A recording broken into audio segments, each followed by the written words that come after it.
Ladies and gentlemen, our live stream to Facebook and YouTube is now live. Thank you.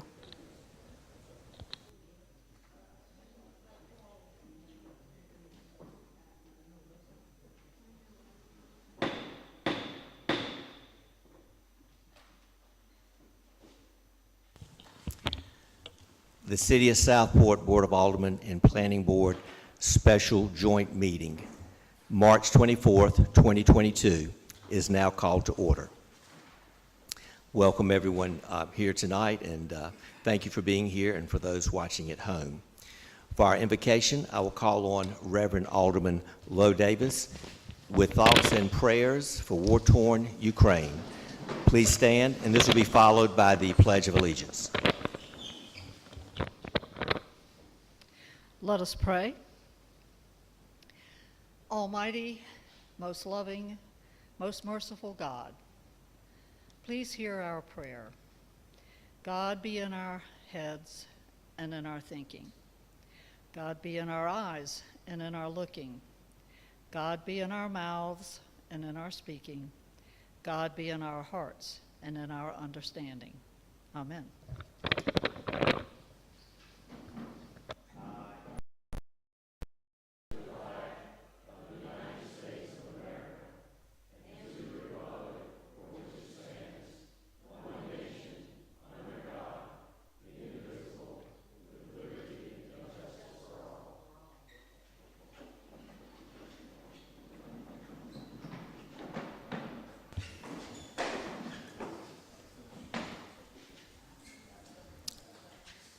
Thank you, Reverend Davis. The next item is the approval of the agenda. I'll entertain a motion from the Board of Aldermen. Mr. Allen, is there a second? Second by Alderman Lombardi. Any further discussion? Okay. All in favor? Motion carried unanimously. Thank you. And now I'll call on Planning Board Chairman Sue Hodgen, if you would do the same for the Planning Board. Do I hear a motion, please, to approve the special joint meeting agenda? Thank you. There's a motion on the floor. Any discussion? All in favor? Aye. All opposed? Motion carries, Mr. Mayor. Thank you. Okay, thank you. Before we get into our agenda, I would like to make a brief introduction and comment, as I always do with every meeting. I want to welcome everyone again in attendance and watching from home. Also welcome to Bald Island Limited, Mr. Chad Paul. Welcome to East West Partners, Mr. Roger Perry and Mr. McKay Siegel. I want to thank city staff, City Manager Gordon Hargrove, Development Services Director Thomas Lloyd, for their efforts in reviewing this application for Indigo Plantation Phase 2 project. I want to thank the Board of Aldermen and the Planning Board for their attendance. I also want to thank the Department of Tourism and Communication, Randy Jones, Lisa Anderson, Elena Dale, for live streaming the meeting, for the setup of the meeting, and for their technical assistance. Our city clerks, Dorothy Dutton and Tanya Shannon, for assisting the boards with this meeting, and IT specialist Eileen Hennessy for her expertise and the expertise from all our city staff.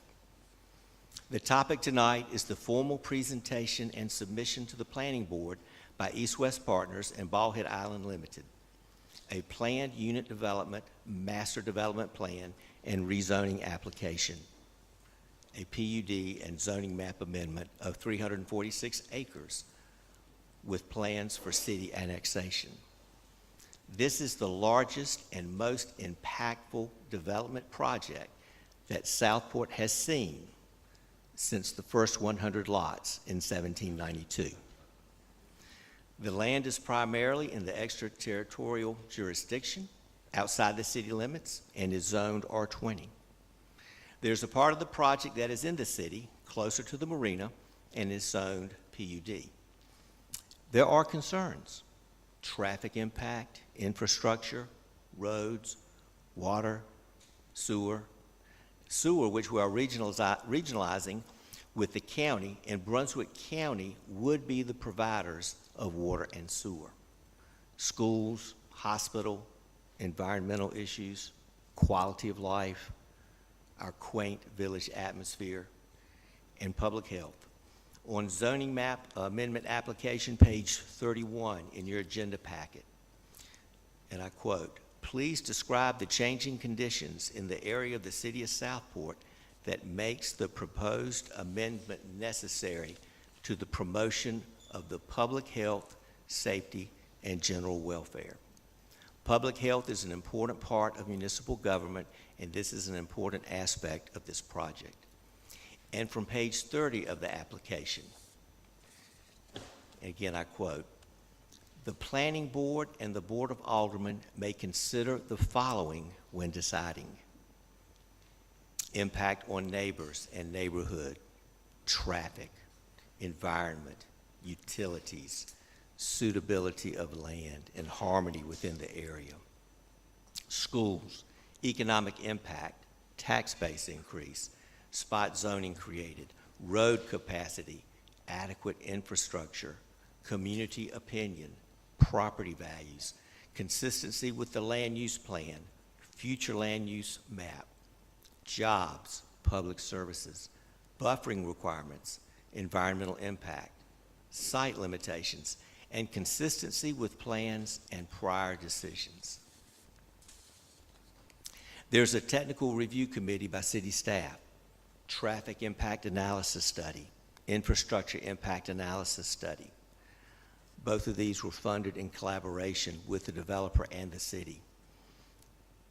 Police, fire, EMS, impact on public services, parks and recreation, administration, finance department, impact on the electrical grid, parking, tree canopy, and as one citizen stated, obtaining a reservation at Mr. P's. So that's what they told me. What's your concern? That was one of them. This is a major undertaking by the city, and it is a collaborative effort with East-West Partners and Ballhead Island Limited. Looking at the pros and cons, what is best for the city and the citizens of Southport? The city, these two boards with the developer, will look at everything. And you, the citizens, will see everything and have an opportunity to ask questions, make comments, view maps, exhibits. The aerial and survey maps are quite interesting. This is a learning process, and part of my job as mayor is to make sure that we all have the information we need to ask the right questions, make comments that are enlightening, and to make the best decisions. Monday, April 4th, I'll be hosting a town hall meeting. The developer, city staff, boards, citizens, all together. As I previously mentioned, there will be a presentation, exhibits, maps, public comment, and a question and answer session. We will not leave until all comments are stated and all questions are asked and answered. If there's a question that requires further research, that answer will be delivered as soon as possible at the next public meeting. There will be at least 7 opportunities for public comment before and including the Planning Board meeting on June 16th, when this board is scheduled to make their recommendations. There are 3 opportunities in April, 2 in May, and 2 in June. And there will be 2 opportunities for question and answer by the public, including a public hearing in June. The city is meeting the challenges of reviewing such a large development, and there are multiple times and opportunities that the voice of the citizens will be heard. From the Planning Board, their recommendation goes to the Board of Aldermen, who also has 90 days to review before a formal legislative vote and decision by the board. This decision will be based on the UDO, the CAMA Land Use Plan, citizen opinion, and a development agreement, which the city has hired an excellent attorney to assist us in this process. The key is that there is a process that the city will follow. We have actually gone beyond that process with the joint meeting tonight and the town hall meeting April 4th. So as always, we proceed in the best way forward. Item E, our agenda. Indigo Phase 2 presentation, and I will call on Mr. Thomas Lloyd, Development Services Director, to start off our discussion.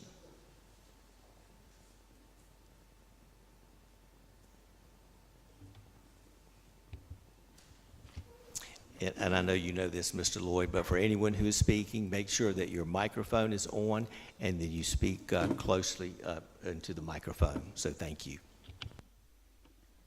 Thank you, Mr. Mayor, members of the Board of Aldermen and the Planning Board, as well as all our folks out there in the public that are watching here in person and remotely.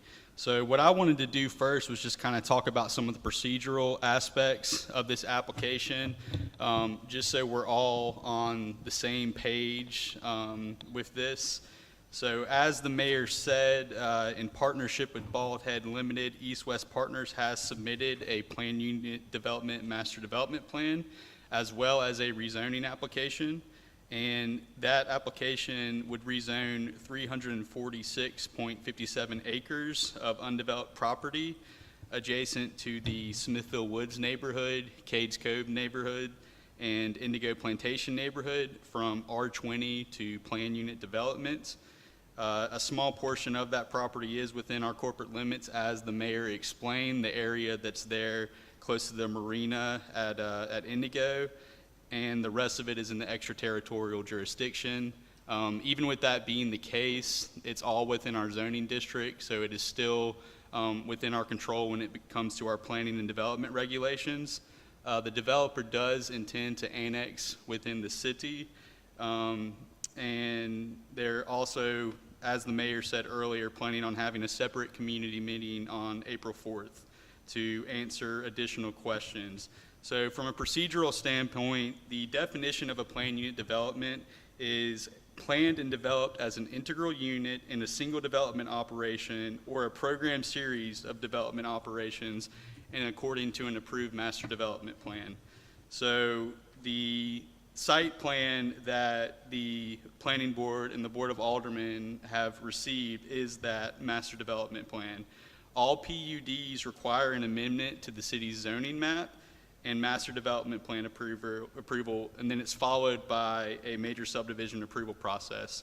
So one thing I really want to reiterate to everybody is that the PUD master development plan has to be approved first prior to the rezoning being approved, because the PUD master plan, that is the entitlements that you are giving the developer in this process if the rezoning is approved. It's based on that PUD master plan.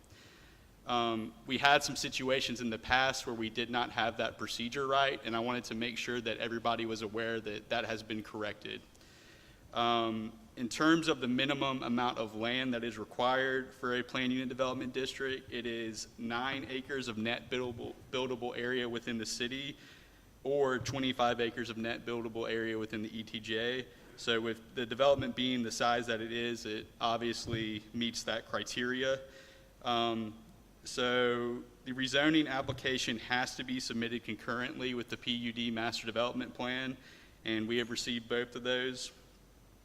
The process is the same as a zoning map amendment, so it follows all of the same guidelines that a zoning map amendment does.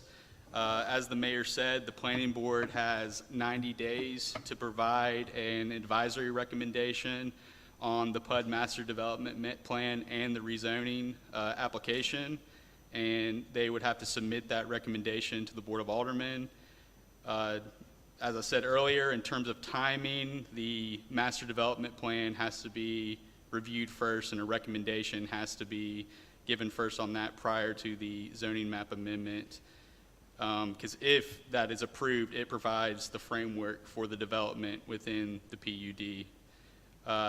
As we'll go through here soon, the master development plan includes a bubble diagram, and what that bubble diagram does is that it illustrates the different densities in the different areas of the PUD, and it also provides supporting information and text that specifies what types of uses they can have in these different areas, and also things like dimensional standards and maximum units, all of that kind of thing.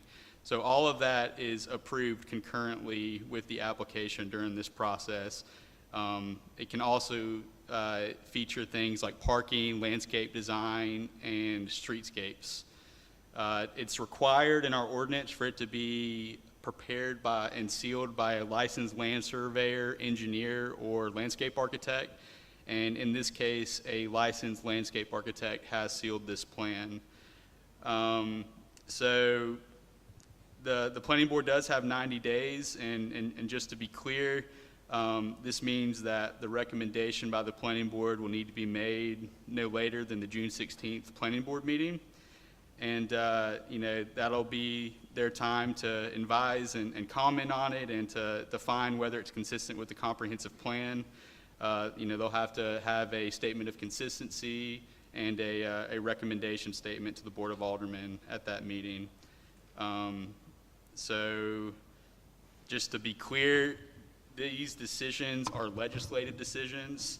And when I say legislative decisions in this context, it's important to note I'm not talking about the state legislature. We're talking about, our governing board's legislative decisions. But in this case, it's finalized by the Board of Aldermen as the local governing board after an advisory recommendation by the planning board. And because these decisions have such a significant impact on landowners, neighbors, and the public, state law does mandate broad public notice requirements as well as hearing requirements, and we will be adhering to all of those. So much like legislative decisions that are in the General Assembly, these require broad public discussion and careful deliberation for the municipal legislative decisions and the decision makers. And substantial discretion is allowed in these types of decisions, and everything that the mayor said earlier about what can go into weighing these decisions is part of that. And you can think about all that stuff while you're making your recommendations and while you're making this decision. Just for a little bit of background on the proposal, I'm not going to do a whole lot of it. I'm going to let the developer do their presentation. But it is 346.57 acres, and the developer is proposing 1,542 dwelling units and 80,000 square feet of non-residential uses. This would equal out to an average of 4.1 dwelling units per acre on the total tract. The UDO allows 6 units per acre for planned unit developments. I'm not going to go into the different uses that are proposed in each neighborhood area. I will let the developer do that. But as the mayor said earlier, the city is working with some outside consultants in partnership with the developer to do not only a fiscal impact analysis, but also a infrastructure impact analysis. So we are moving along with those, and we'll certainly keep everybody apprised of that as we get those finished throughout the process. That's really all I have. I didn't want to go into too much detail on everything because y'all are probably tired of hearing me talk all the time. But what I'll do now is I will actually introduce the folks from Bald Head Limited and East West Partners. From Bald Head Limited, we have Mr. Chad Paul. He probably needs no introduction. A lot of y'all are probably know him throughout town. And then from East West Partners, we have Mr. Roger Perry and McKay Siegel.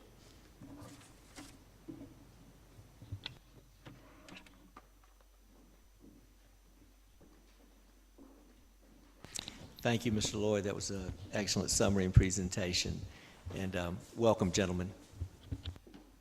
Mr. Mayor, Alderman, members of the Planning Board, the community, thank you all for giving us the opportunity to come here tonight and speak to you.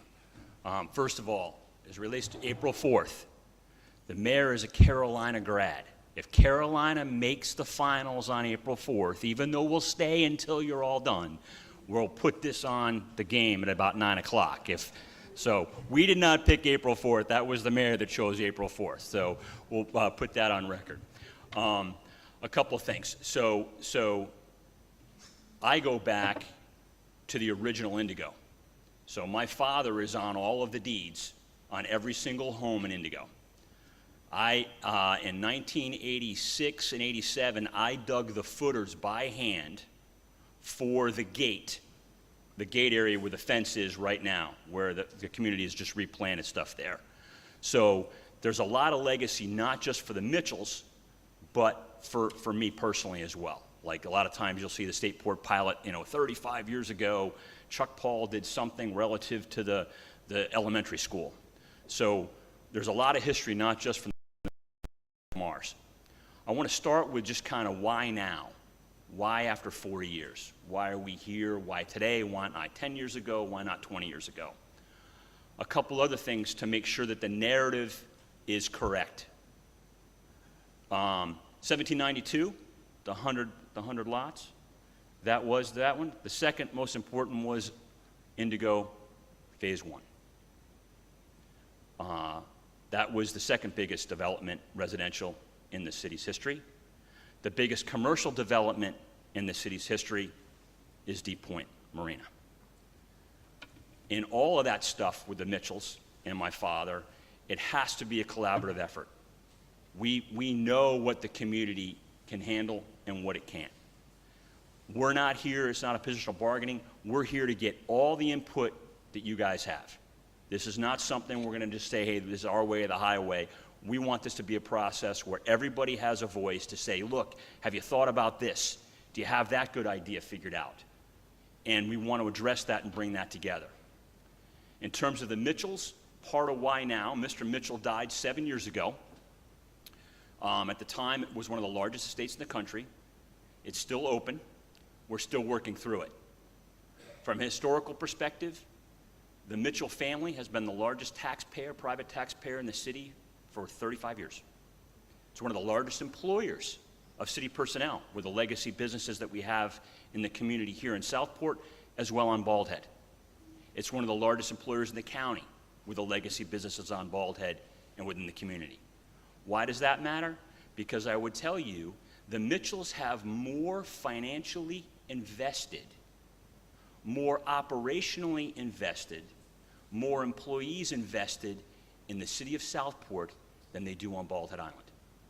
And people might scratch their head and go, oh my goodness, when you look at the remainder of Phase 1 Indigo, which is the marina area, and you look at what we're talking about tonight, that 346 acres, and what you look at the operation that we have down here at Deep Point, put all that together, all of that, we have more invested in Southport from a legacy perspective than we do on Bald Head. And the mantra from the family is this: we're not going to screw this up. We're not going to do that. The estate could have said, hey, Chad, just go flip this and sell this to some developer, let them scratch the ground and be done. They're not going to do that because of the legacy businesses that they have. It's too important. That's when Mr. Hargrove came to me and said, hey, would you be willing to help fund the 2 independent separate studies? Would you grant some money for that? And I said, sure. And the big point of that is those studies aren't specific to this development. They're specific to the entire infrastructure base of all of Southport. We need to know. We need to know. We want to know, because we're not going to mess it up. We have too much at risk, too much invested. So why East-West Partners? In this process, truthfully, that was my first phone call, and that's the only phone call I've made. Because we're not going to partner with somebody to do this development over the next 10 to 15 years who doesn't have a track record that's first and foremost about stewardship. That's what this is about. This is about stewardship of what we have in the community to take it into the next generations. We're not going to go and cut down every tree and not do that. We're going to get into some of that tonight. So some of the questions that the mayor brought up on the trees. We've already done a Phase 1 tree survey of all 346 acres plus the original land mass that's in the PUD right now. Little yellow ribbons. We're not cutting down any species trees. Not going to happen. We're not going to clear cut what R20 zoning really promotes that. The way developers R20 zoning is they cut down every tree. There's no mass grading here. None. We're going to cut our roads in, put our sidewalks in on both sides of the street. Every house is going to have, all those lots are going to have those trees on them. And new owner, before they build, they've got to do, again, their own tree survey. And all that work has to abide by a very strict architecture review guidelines. Ms. Mosteller, they're not as strict as Bald Head. There's a little bit more flexibility. But in fairness, Ms. Mosteller knows, the legacy we have on Bald Head, the ARB guidelines, they are very strict. That's what we have here. We're not going to have 3-story brick house buildings built over there painted purple. The inspiration for this, take a walk down Bay Street. Take a walk down Lord Street. Take a walk down Atlantic Avenue. Take a walk down Brown Street. That's the inspiration of what we intend to do. If the city wants more connectivity, we will provide more connectivity. Water and sewer. We know the water and sewer issues that we have in town. It goes back way before we built Deep Point. We have already purchased 78,000 gallons of water and sewer for the portion of Project Indigo Phase 2 that lies in the city. So ballpark of the development, about 15% is already in the city, 85% is within the county. Before we even sat down, we all know we've had some water and sewer discussions that weren't always pleasant in the last decade. The good news here is, in collaboration with the city and the staff and with the county, the mayor thanked a lot of people. We need to thank the county too, because they are heavily involved engineering-wise this with Mr. Tunstall. We're going to basically upgrade everything, going right out to the intersection at Robert Rourke where 133, 211, and all of that comes together. And we're upgrading that whole sewer line all the way up to Sandy Hook Station. Just the hard cost of that is $1.5 million. What's going to happen is, instead of us tying into the city's infrastructure, the city's going to tie into our infrastructure to tie into the county from a sewer standpoint. That makes sense. Even with our 78,000 gallons, we all know the city can't handle. The city can't even handle, wouldn't be able to handle the 78,000 gallons we have right now. It would overwhelm it. That's not going to benefit anybody, especially us who are in it for the long term. It's all about stewardship. Can you flip a couple slides here? So, again, this is this conceptual map of where we are. The idea is we're on Bald Head's mantra has always been harmony with nature. Stewardship with nature. That's the goal here. In 2008, I started to purchase several tracts in the county related to a development that was in the DTJ that was approved here. That development was brought to this group by Mr. Heisen and Mr. Cherico. So that was pretty much everything in the county area, not in the south, not in the city area that we still owned. That development impact had 2,000 units in just the ETJ alone. How they solved the water and sewer is they built their own package plant on the property. That was approved, coupled with ours, well over 2,000. So it's about scale. People always go over to Bald Head and they wonder about scale. How do we figure out scale? It's really simple when you think about it. Mr. Mitchell was green before green was green. We've been golf carts electric for 30 years. Everything is 3/4 scale on Bald Head to size around the size of a golf cart. Notwithstanding, as I've talked to Mr. Lloyd, what's going to happen? I know what's going to happen. We're going to be putting in that road, we're going to be putting in that sidewalk, and we're going to be, oh my gosh, we're engineered the line straight up for a 400-year-old oak tree. Well, guess what, Mr. Lloyd? Let's get on out there because we're moving the road or we're moving the sidewalk to go around that tree. And we're going to move the sidewalk enough so that we're not going to have the roots 100 years from now undermining that sidewalk. That's the care and the planning that we're going to do. We want to hear from all of you. We want to hear your concerns. We want to incorporate those ideas. not just with the folks at Indigo Plantation HOA, which I've got a good relationship there. We're collaborating with them with their ideas, but the broader aspects of what the community is. One of the other things that came up literally in the last week was that Limited owns the 3.5-acre tract bordered by Brown's Church that goes up against 133, 211 in that intersection. DOT has already done their planning for that intersection. We have worked out a situation where we're going to give DOT a 4-year easement on that track to do what they need to do.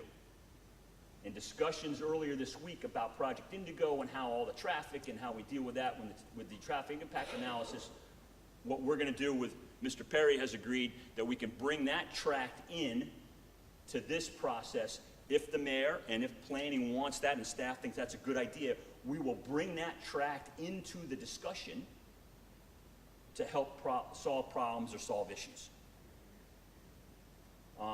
That's what I have. It's great that we had the turnout that we did. And I think that when McKay starts to talk about the product that we have, again, just walk down here on Bay Street, walk down on Lord Street, walk down off all the houses off of House Street. And our goal, again, if you've got ideas, reach out. You know, call me directly, call your HOAs, call the town. We'll be glad to sit down and go through anything we need to do and talk to you about it. Have we figured everything out? I hope so, but guess what? Probably not. There's probably some good ideas out there that we can incorporate. So with that, I'll turn it over to Mr. Perry. Thank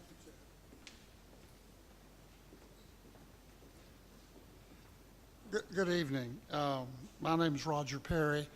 I'm the founder of East West Partners. We are, our home offices are located in Chapel Hill, although we have a big company presence in Wilmington and have begun over the last 7 years to do a significant amount of development here in your area of the state.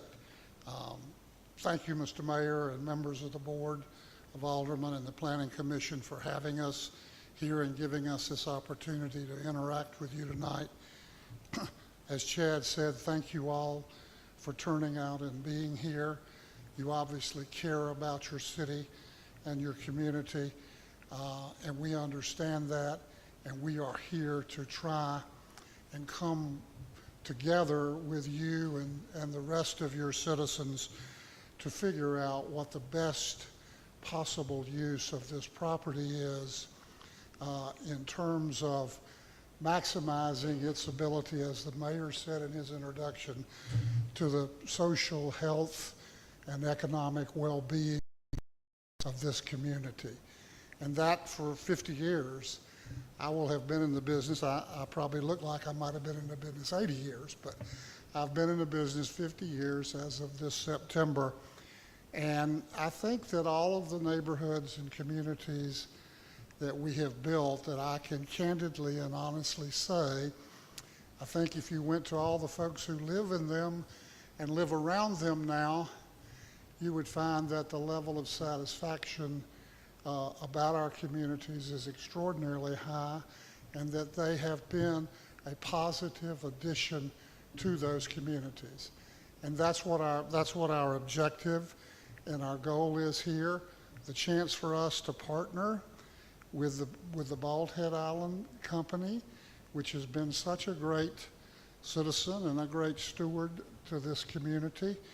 One of the things we always worry about when we come to a new community is how to get down the learning curve with sufficient institutional knowledge of the community. I think you just heard we have a partner who has plenty of that. So we feel like we'll be able to do that.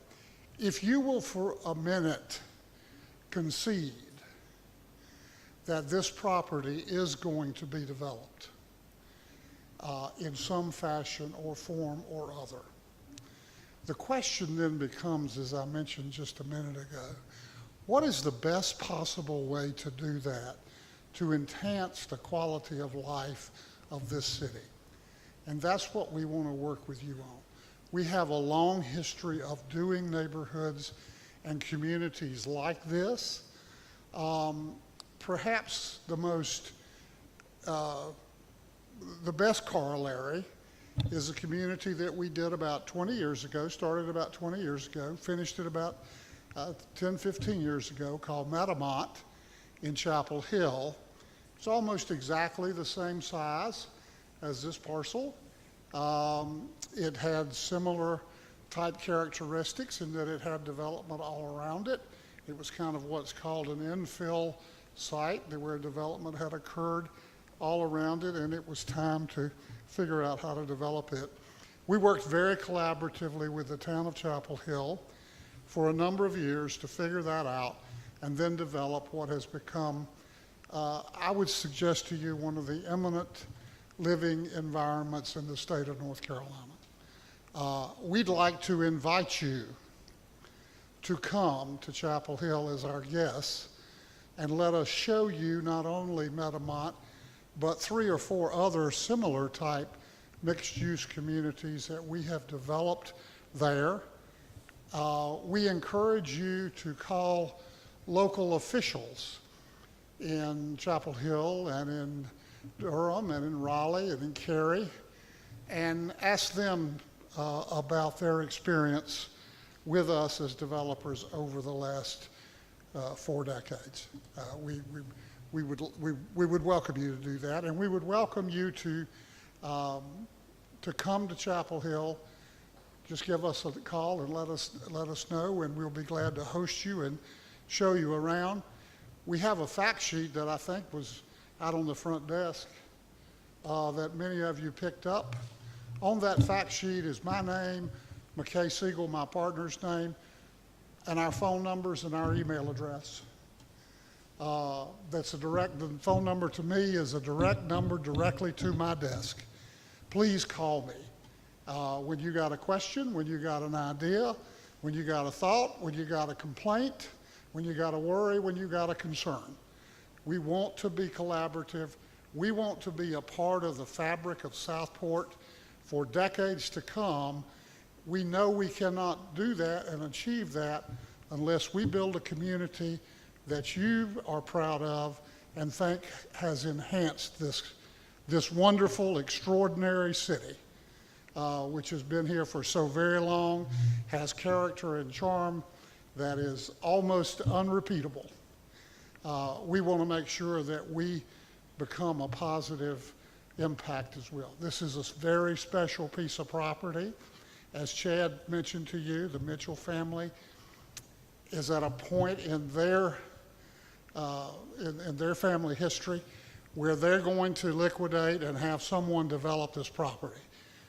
We ask you to join us in figuring out what the best way to do that is.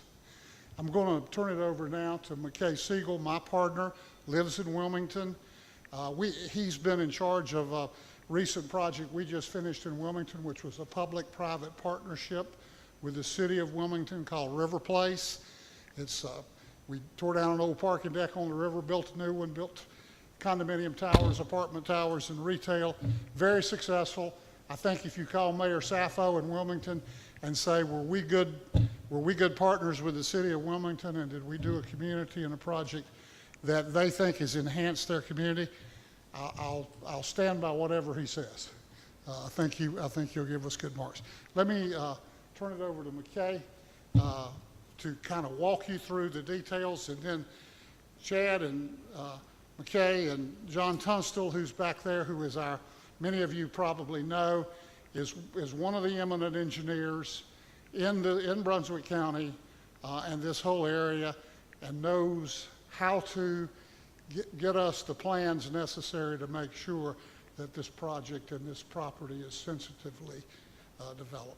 Thank you so much. I look forward to getting to know many of you and meeting you in the future. And I just can't express to you how thankful we are to be able to be here and be a part of this, and how much we look forward to getting to know you and working with you. Thank you so much. I promised Roger I'd only talk for 10 minutes, so I'm going to set this timer for 15 minutes here real quick. So there's a lot of technical stuff that we can talk about, I'm going to introduce the project. I'm going to get maybe lightly technical. There's a lot of slides in the deck that are more for reference for questions afterwards so that we can flip back and say, you know, these are 60-foot lots or whatever else, but we're not going to cover too much of that in too much detail.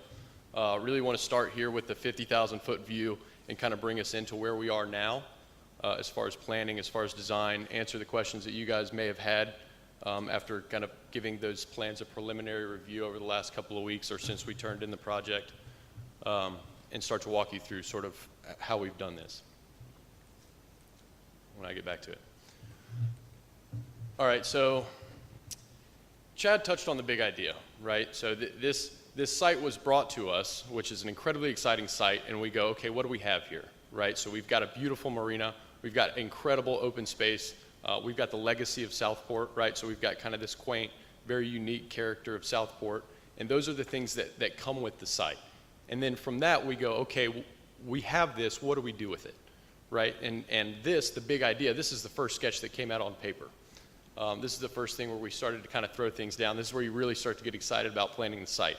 You start at the marina, you say, okay, this is going to be a cool marina village. We're going to start here, you're going to have a little bit more density, maybe shops on the bottom, a couple of lofts on top, you know, keep the condos, keep the density down here, and then move out, right? So as you move out away from that marina that's existing, you get kind of more into that natural, more into that less dense development, right? So we started to program that. We also started to dream of, okay, what's the rest of the programming? What else could we stand to do here?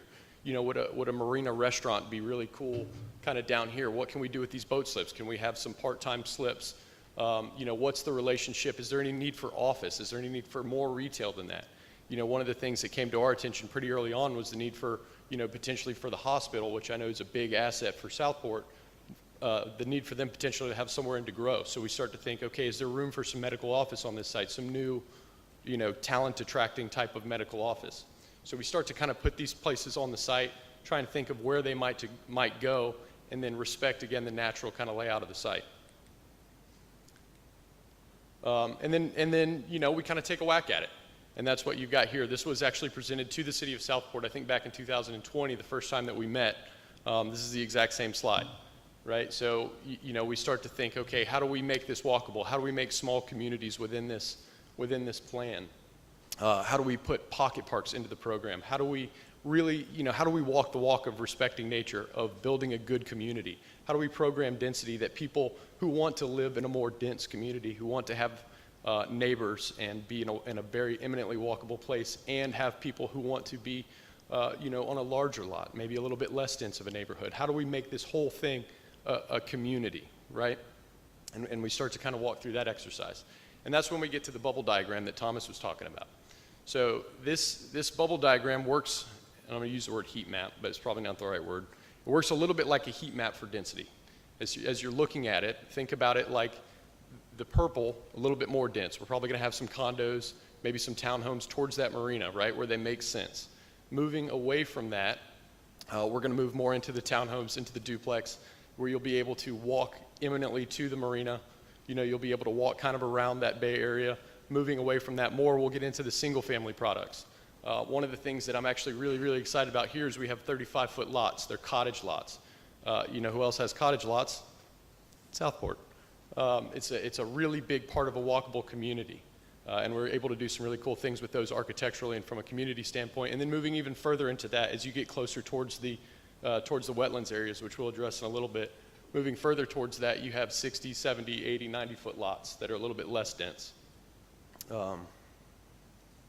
Excuse me if I'm talking fast. I don't usually get a chance to talk in front of 100 people, so this is fun. This is one of those slides that I said was going to get a little bit technical. We can certainly come back to it and probably should. I don't know that there's a whole lot of value in me going through it right now. Tried to print sheets for each of you guys to have that you could easily reference a lot of the material that's in here so you could see it without me spending too much time reading from this slide. A couple of things. One thing that's incredibly important right now is the number of each type of housing product. This is our best guess right now. It may change. We may have more townhomes, less duplexes. We were asked to do this to give a frame of reference. You know, in other words, when we give a zoning area, and it's non-specific. We were asked to do our best to give an example of how we would make that more specific, and this is that. Another one of those technical slides, we can get through this, the types of houses, the types of uses, their setbacks, their widths. And then we get into the open space plan, and I actually do want to spend some time on this slide because I think it's really important.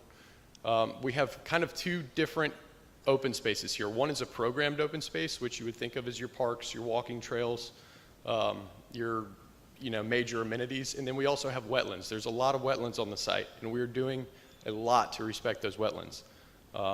Minimal, if any, impacts on the wetlands right now. I think we have 65 acres in total of wetlands, 75 acres of open space. When we say that we want to respect nature and make a connection to nature, we mean that. One of the other things that we'll do, and this is a question that we've got a lot, is this will be open to the community. There's not going to be a big gate on Indigo that says if you don't live here, no access, right? So you can come, you can ride your bike, you can walk your dog, you can use the parks, you can play soccer, you can bring your kids, whatever, right? This is a community amenity as much as it's a neighborhood amenity, if that makes sense. One of the things that's been talked about a lot here is the architectural guidelines, and this was actually a lot of fun for me to jump into with our architect, John Murray, who's in Wilmington, and when you, this is also not going to say, when you're looking for an architect to do architectural guidelines, you kind of need an architectural nerd, so to speak. You really need somebody who's just going to get into it, kind of give it everything, really go into the history, buy the books, read everything, take a walk downtown. John and I spent a day walking downtown, just kind of appreciating how Southport is different really than anywhere else. Understanding the history of the architecture there, really from the mid-19th century to probably the early 20th century, where you get a lot of these styles. And how the sidewalk interplays and is a little bit more organic than just a cut and dry sidewalk, how the trees are respected, how the driveways are done, how the fences are set up. All of that stuff ultimately will inform our, well, that didn't translate well. Oh, there you go. You guys reformatted it for me. So this will inform our architectural design guidelines. There's no real reason to get into this right now. This is an example of a lot of the things that we will regulate through an architectural review board. How am I on time? Halfway. Again, utilities, we brought Mr. Tunstall here today who can speak about this in a much more informed way, but just to hit the high notes, which I think have been hit a couple of times at this point, sewer and water will go to the county. We will install that at our cost, dedicate it to the county, and basically allow that our section of what will hopefully become Southport to get down Robert Rourke and up to 11 to service those utilities. Electricity and stormwater, I think, will continue to go through the city unless the city decides to go a different direction with that. And then, of course, our roads, which we'll get into in a minute, the road typologies and everything, we'll build those to DOT standards, with the intention of dedicating them to the city or whomever else. We did hit on the utilities analysis. This is not really my piece to talk about. However, it's important that it's being done. Our project is a portion of this. However, it's not the whole thing. So we want to make sure that whatever we do, not only does the city have the capacity for within the context of the city, right? But that the city's healthy in its utilities growth going forward and really has a good assessment of where it's at now and a snapshot here of what it's going to take to move the city forward responsibly in the future. And again, this isn't really my piece to talk about, but it's a incredibly in-depth study. Happy to contribute to a portion of it. Street typology. This is just kind of a flow chart of how you'll get through it. This is only important because it leads into this diagram. And this diagram at the moment is really only important to illustrate the fact that we will have sidewalks on both sides of the streets unless it's not practical to do so. An alleyway or something, there won't be two sidewalks on either sides of the streets. Maybe one of the back further away streets, on the back side of the development where it doesn't make sense, we might not have a sidewalk over there, but for the most part, 90% of the development will have sidewalks on both sides of the streets. And street trees. Roger reminded me I need to talk about the street trees. We will plant good caliber native street trees. Unfortunately, our traffic engineer could not be here tonight because we have a kind of a special date for this. However, I imagine there are some questions for him.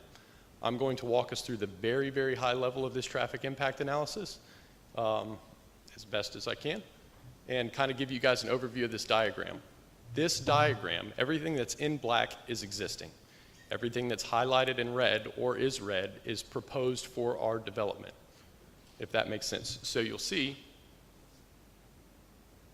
an added traffic signal at 12th Street, for instance, added turn lanes, added storage lanes, a couple of them up and down mostly Howe Street.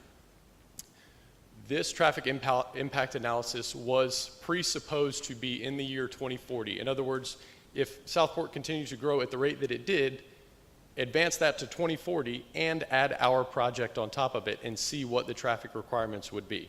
DOT asked us to do that because they're also doing a lot of their own long-range planning, particularly at 211 and Robert Rourke. As you guys are all aware, that intersection is being improved, hopefully imminently.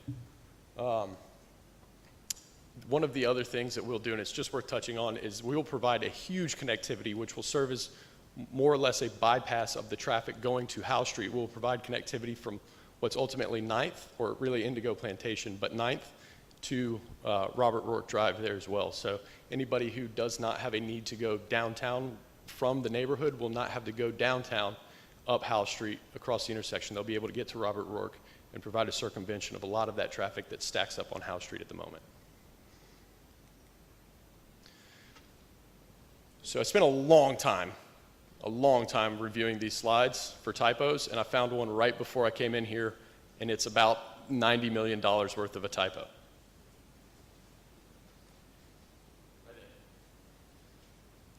And I apologize for it. However, the total number should be about $90 million more than that as economic impact goes. So for just the residential portion, for the total project, assuming that the whole thing is annexed in, is a part of the city, just the residential portion of the project, and again, estimate numbers, right? Today's best guess values, who knows what's going to happen to the housing market next year, best guess estimates, about $750, $760 million in added taxable value just on the residential side, and then from the commercial and amenity side, another $26 million. Now, this last slide is important because I wanted to make sure to and really hopefully illustrate exactly what we're trying to annex into the city. We believe that it's the right thing to do to annex into the city. We're certainly going to rely on the city for services, fire, police, everything else, and we believe that it's the right thing for our property to be subject to the same taxes. So this is the amount from the county that we will hopefully be able to annex into the city, if that makes sense. And hopefully this diagram shows exactly kind of where the city limits end and where they begin, especially in our project. And that's really all that I've got. And I'll invite Roger and Chad and John up here. I'm not sure, Mayor Hayden, thank you for your time. If you've I think he's fired for a $90 million mistake, right? Excellent. Roger? I wish you'd have fired me before I had to talk in front of 100 people.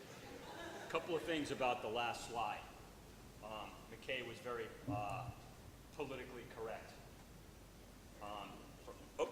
From the Mitchell's perspective and the Legge's perspective, we've seen what's happened in the last decade or so. We've had some very large developments that are developed and they're not in the city. Yet they pretty much use the urban core. Chief Coring's police and his fire folks are the first call. We're not going to do that. It doesn't make sense to basically build this development in ETJ and have $600 million in tax value go to the county and the city not get it. That is future tax value that the city will now have the funds to go ahead and do things like upgrade the electrical. We'll have the revenue base to do the things that we need to do in the town. So I'm just going to be blunt, not politically correct. It's a shame that there are developments that go on out here that basically are in the county and basically rob from the urban core and don't pay back. That is a big financial impact that our future homeowners in the development they're working on, they're going to have to bear that. So for example, when we hook up to the sewer system in the county and then annex in, we're not paying the county rates. When we annex in, we're paying the city rates, even though the county's provided the service. So it's also about how we bring that revenue base in to help support and drive the revenue base for the city in the best way possible. So that's a big part of the annexation piece. The other piece is early on in this process. I've been working with Mr. Strickland, who retired about a year ago, for 25 years. And there's a couple of pieces, actually I can't think of Miss Dorothy's name, that actually her great-grandfather or something had one of the lots in 1792. Recently, if you go down towards the school and you go right past the VFW, and most of you know where I am, on the right-hand side, if you look in the woods, there's a city fire hydrant in the woods right there. We're very cognizant. The Mitchells and my dad had to address the elementary school back in 1983, 84, when we did phase 1 of Indigo. We own where that fire hydrant is. And as you know, 11th Street is paved part of the way, and then it's a dirt road all the way to where that fire hydrant is. The city and the county provide services along that dirt road. We went ahead, based on a commitment that was made to Mr. Strickland 20 years ago. I think, Mr. Hargrove, we went ahead and you signed off on that. We basically sold that site to the city for $1, so that in the event we want to incorporate 11th Street as a place to come together, the city had that in its control. There was no quid pro quo. It was just following up on a commitment that we had from a long time ago.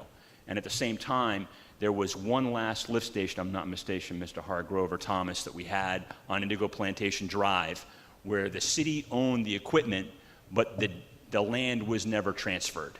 And so we transferred the land for $1 of the value of a consideration at the same time. So the nice thing about where we're going with our partner on the stewardship is we can put some of these pieces that historically have been difficult to try to figure out what to do or how to do it and make that part of this plan. And my sense is there's a lot of other pieces out there that we haven't figured out how to incorporate in here. And again, my phone number's there, Roger's there, McKay's there. If you've got, hey, have you thought about, call us up and let's try to make it part of the plan. Mr. Mayor, thanks very much.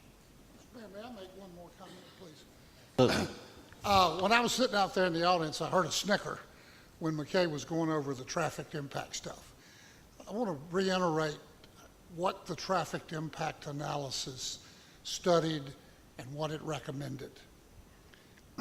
It took the traffic projections from now until 2040 and then added all of our traffic impacts.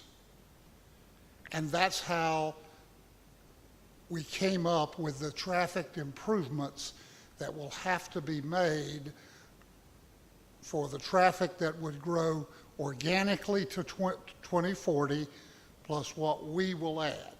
And there are a number of intersections and turn lanes, one signalization, and the exit out onto Robert Ruark as part of all that. So I want to make sure you understand that the Department of Transportation has led with our engineering firm that analysis.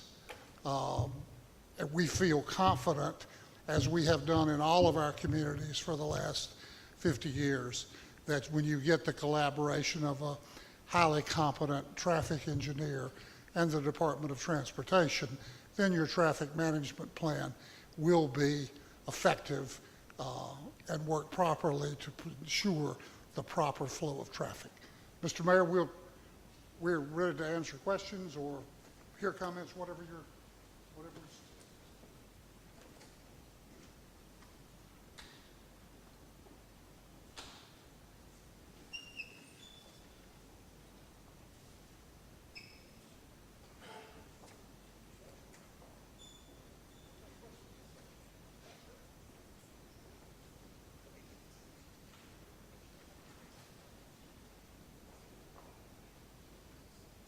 All right, thank you for those presentations. So now they're available to answer questions rather. So we'll start with each board, and then if public has any questions, we certainly can go with that as well. There's a lot of information, so everyone will have a chance to ask questions April 4th as well. So I'll go ahead and we'll start with Mayor Pro Tem Marcel, if you have any questions. I just have a few because this is going to be a process to absorb. And I'm looking forward to the town hall where we can walk up to each other and talk. I just had a couple of things in reviewing the information that we were given in the packet. As far as the non-residential square footage, in the traffic study, it said 80,000 for like hospital, dental, kind of office, and then it said 8,000 for retail. So that was a little bit different than in the other information that I had that said sort of 60-20. So I just wondered.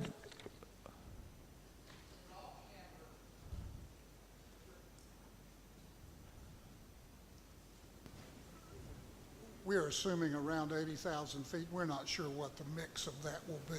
Okay, thank you.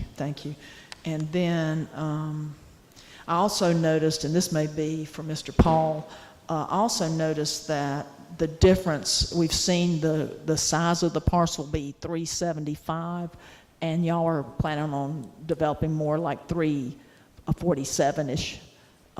That extra approximately 29 acres, is there something different for it? No, so that'll be part of the green space area. Plus, there's also, we have an opportunity, again, something that's been gone on for, I don't know, since the Harpers and the Barbies owned their land. Right now, where the old ball fields are, the city owns 2 parcels that are effectively landlocked inside that area.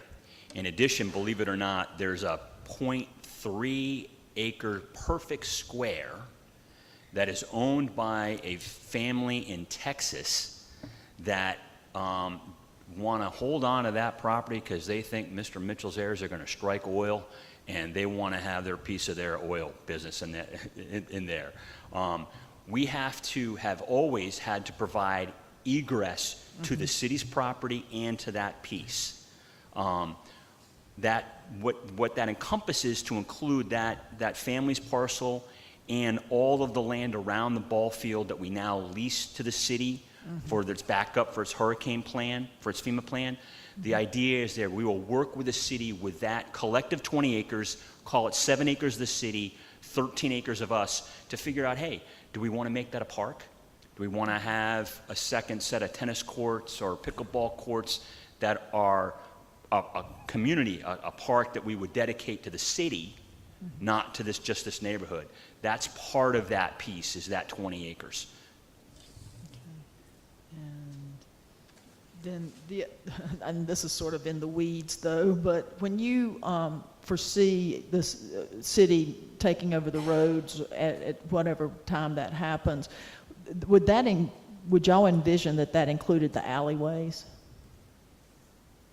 Great question. The answer would be the roads are going to all be built, including the alleyways, to DOT standards. So in fairness, we've done a lot, as Ms. Mostower knows, with the cottages.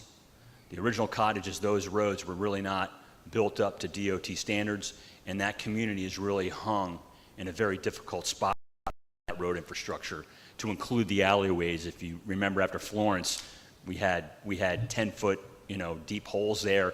We brought a lot of our pumps and a lot of our stuff over to help that community with the water that they had. But the answer is everything is going to be built to the standard to dedicate. Whether we dedicate it to the city, that'll be the city's prerogative. Whether we dedicate it to DOT, that'll be, again, the city's prerogative. The city will have the opportunity to take the roads. If they want to take them, they're yours. If you don't want to take them, we're going to build them to standards and we're going to hand them over to DOT to include the alleyways.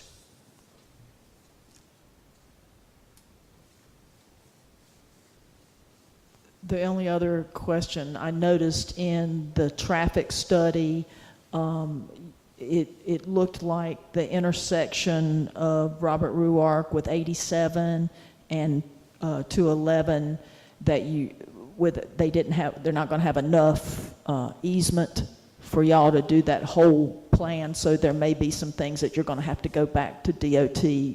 Yes, ma'am. So, as I mentioned earlier, independent of Indigo, I worked with DOT on the 3.5 acre piece right there on the eastern side of that intersection where Brown's Church backs up to it. Most of you all know what I'm talking about there.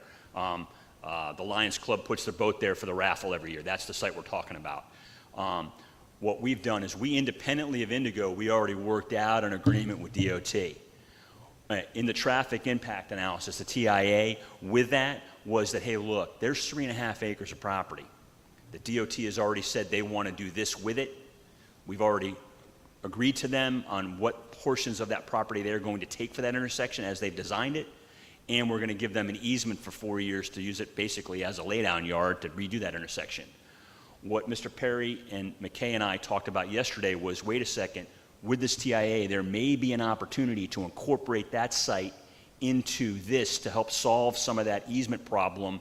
Maybe there's a trade to be made with DOT or the city or the county in terms of, hey, we need, the DOT needs 5 feet over there. Can they get 5 feet over here to make an even trade? And what we've agreed to is to incorporate that in to the discussion to the extent that staff and the city and planning think that we should incorporate that in there. I know there's a lot of folks out there. Yes, my phone rings all the time. We're not going to put a gas station on that site. We're not going to put something at the front door of our community that's not consistent with what should be there. Everybody and their brother now wants that site to do whatever they want to do, but it's just not consistent for a 7-Eleven. I'm not going to do that. And Mitchell's may fire me and somebody else might do it, but that's the front door to Southport. But there's a unique opportunity because that is really a key piece of property long-term for the city as the front door, but also on figuring out what to do with that intersection. And if the extent that we can incorporate that into this conversation, let's do it. Mr. Lombardi. Yes, and thank you for a great presentation. However, my first thought is retail. How much retail? I know the square footage and like it was quoted, but what kind of retail you think would be there? Where people can go and buy their everyday needs, where they don't have to drive out to 211, go into the city, or go to Lowe's or Walmart, or will there be something where it'll be there, where people don't have to come out? So I think there's a balance there about how much traffic we put on Indigo Plantation Drive and how much traffic we put on 9th Street. That's the real fairness to the question. I think that part of the idea would you have a destination restaurant or a destination retail area down at the marina? That might make sense to have folks in this community be able to walk to a restaurant. Makes great sense. Would we put a grocery store down in there, something that would be destination to drive more stuff? Probably not. I think the real vision down there for a lot of the stuff early on is still consistent where it is now, is really how do we incorporate and help the hospital with its growth and with its needs. And, when Robert Howard was mayor, I did a lot of work with him on what we do. Like, for example, if you all remember, some of you don't even know, but if you remember, we used to have our HR office was on the corner of Howe and 9th. When we removed that building, we leased that lot to the hospital for $1 so they can use it for parking and egress of their stuff. So it's all about that. I think also, too, we've talked a lot about, hey, would it be great to have maybe somewhere here a quasi-assisted living facility so that people could buy a home and migrate and stay right there within the community, and that's all tied to the hospital. So I think the answer is, I'd love to have a Mr. P's maybe come down there to the corner down at the commercial area, down at the marina, but it would not be kind of like destination grocery store stuff because the traffic loads wouldn't be appropriate, and it really wouldn't flow with where the community is in terms of how they would do that. I just thought for people's everyday convenience, they need a quart of milk or bread or something, they could go. Okay, thank you. Alderman Davis. No. Yeah, Alan? I don't have any questions at this time. Thank you. Alderman Carroll? Mr. Alt? Yes, sir. I look forward to how we're going to resolve many of the issues that are out there in the community with the, so I have a couple of things. I just want to make sure that we're all on the same page. So if we make this a PUD, that opens the whole 1,542 residents to short-term rental under the UDO. That's the way it works right now. So that's one issue that needs to be somehow looked at. We haven't got the impact, I'm sorry. We haven't got all the impact studies yet done. We have one traffic one done, which I have not seen. But so anybody who says they've come to a decision on this is doing it too soon. So I want to make sure that I point that out. I do have some questions. First of all, marshland can't be built on no matter whether you want it to or not. So it's not, it's by state law that you can't do that. However, did I not see or did I misread the traffic impact study for the, are you estimating 4,000 residents? What number are you estimating on residents? There's a full report. This is part of a 400-page report, and I know that we've provided to the city. I don't know how it's been disseminated at the moment. But, you know, if it says 4,000 residents, that may be some function of the No, number I'm just asking you. I'm off the top of my head. It's more than 3,000, maybe less than 4,000 because it's a lot, it's somewhere. So you have two ingress-egress places, as I understand it. One's on Robert Rourke, and one is on a small residential neighborhood street called Indigo Plantation Road, which then connects to technically Maple Street, and then it connects to 9th Street, though most people don't know that there's a Maple Street there, which drives by, as Mr. Paul pointed out, the elementary school, which we all know twice a day gets backed up. So, as I understand it, the commercial is down at that southern end, if I read the bubble map correctly, down there. So they're going to have people driving from the main development onto Indigo Plantation Road, and you have the very high-density part down at the marina coming up Indigo Plantation Road, all converging twice a day into what is now already a standstill in one direction of the school. Is there a traffic study that addresses that? And Yeah, absolutely. You and the staff has the full traffic study. That data's there. First of all, the problem you point out is mitigated by the fact that it's counter-cyclical. I'm sorry, I couldn't hear you, sir. I say it's mitigated by the fact that the traffic is counter-cyclical. Any traffic that we have will be egressing as opposed to the school traffic, which is ingressing. And so, but that has all been taken into account, and if you would like, you can study the traffic study and look at the trip generation. That's what the traffic study does, is it figures trip generation at peak rush hour. That's the way a traffic impact study is done. It is done based on rush hour in the morning and in the afternoon. And the improvements that they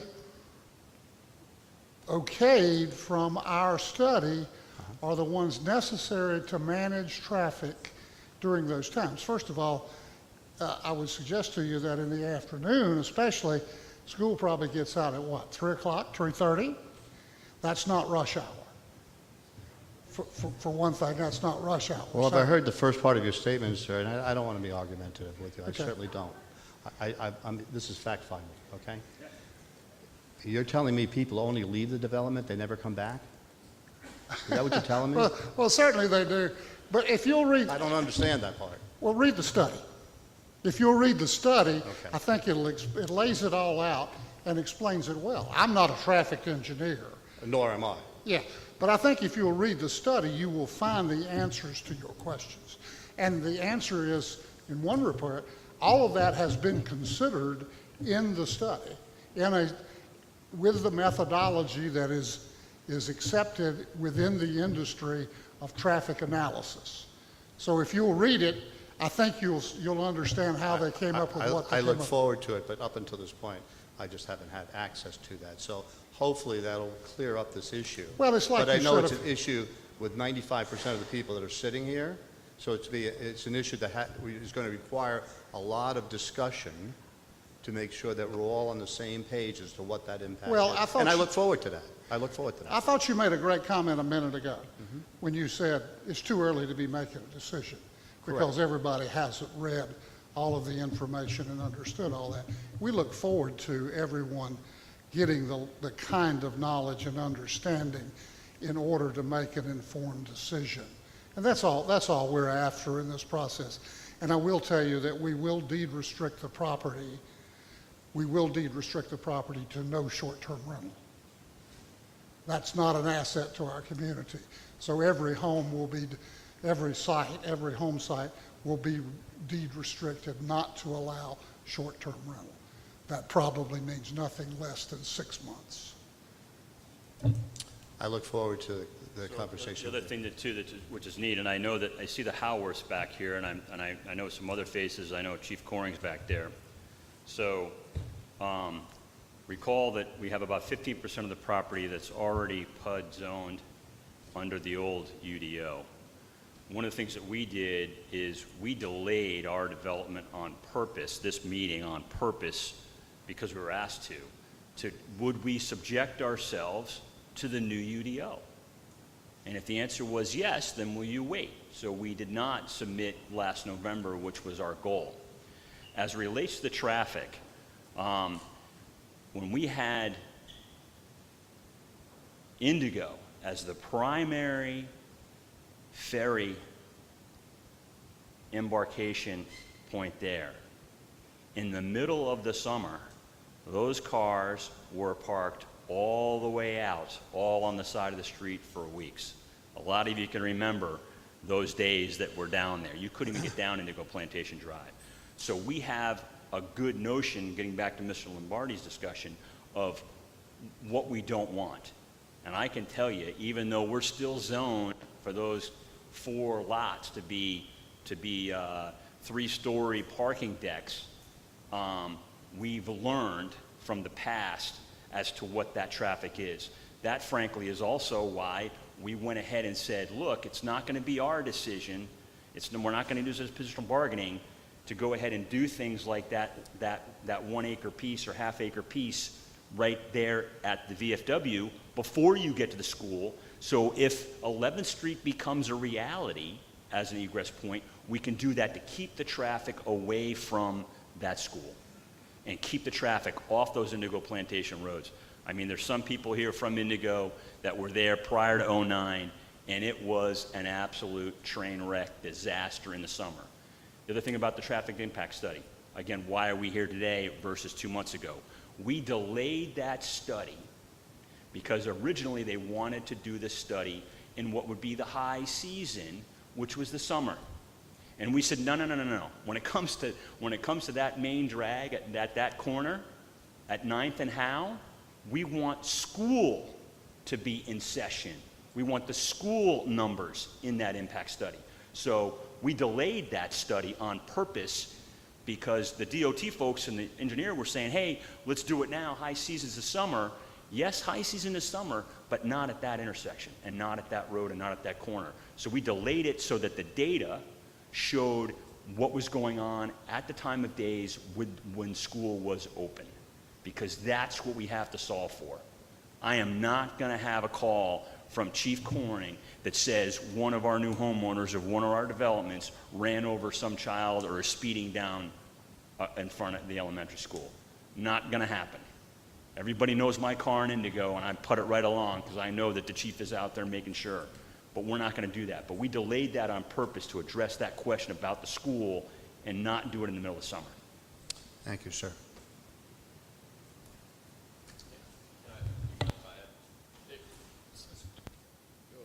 So there's a lot of people that aren't here right now. One of them is our traffic engineer, Jonathan Guy with Kimley Horn. He's the regional vice president and everything. He knows everything there is to know and so much more about traffic.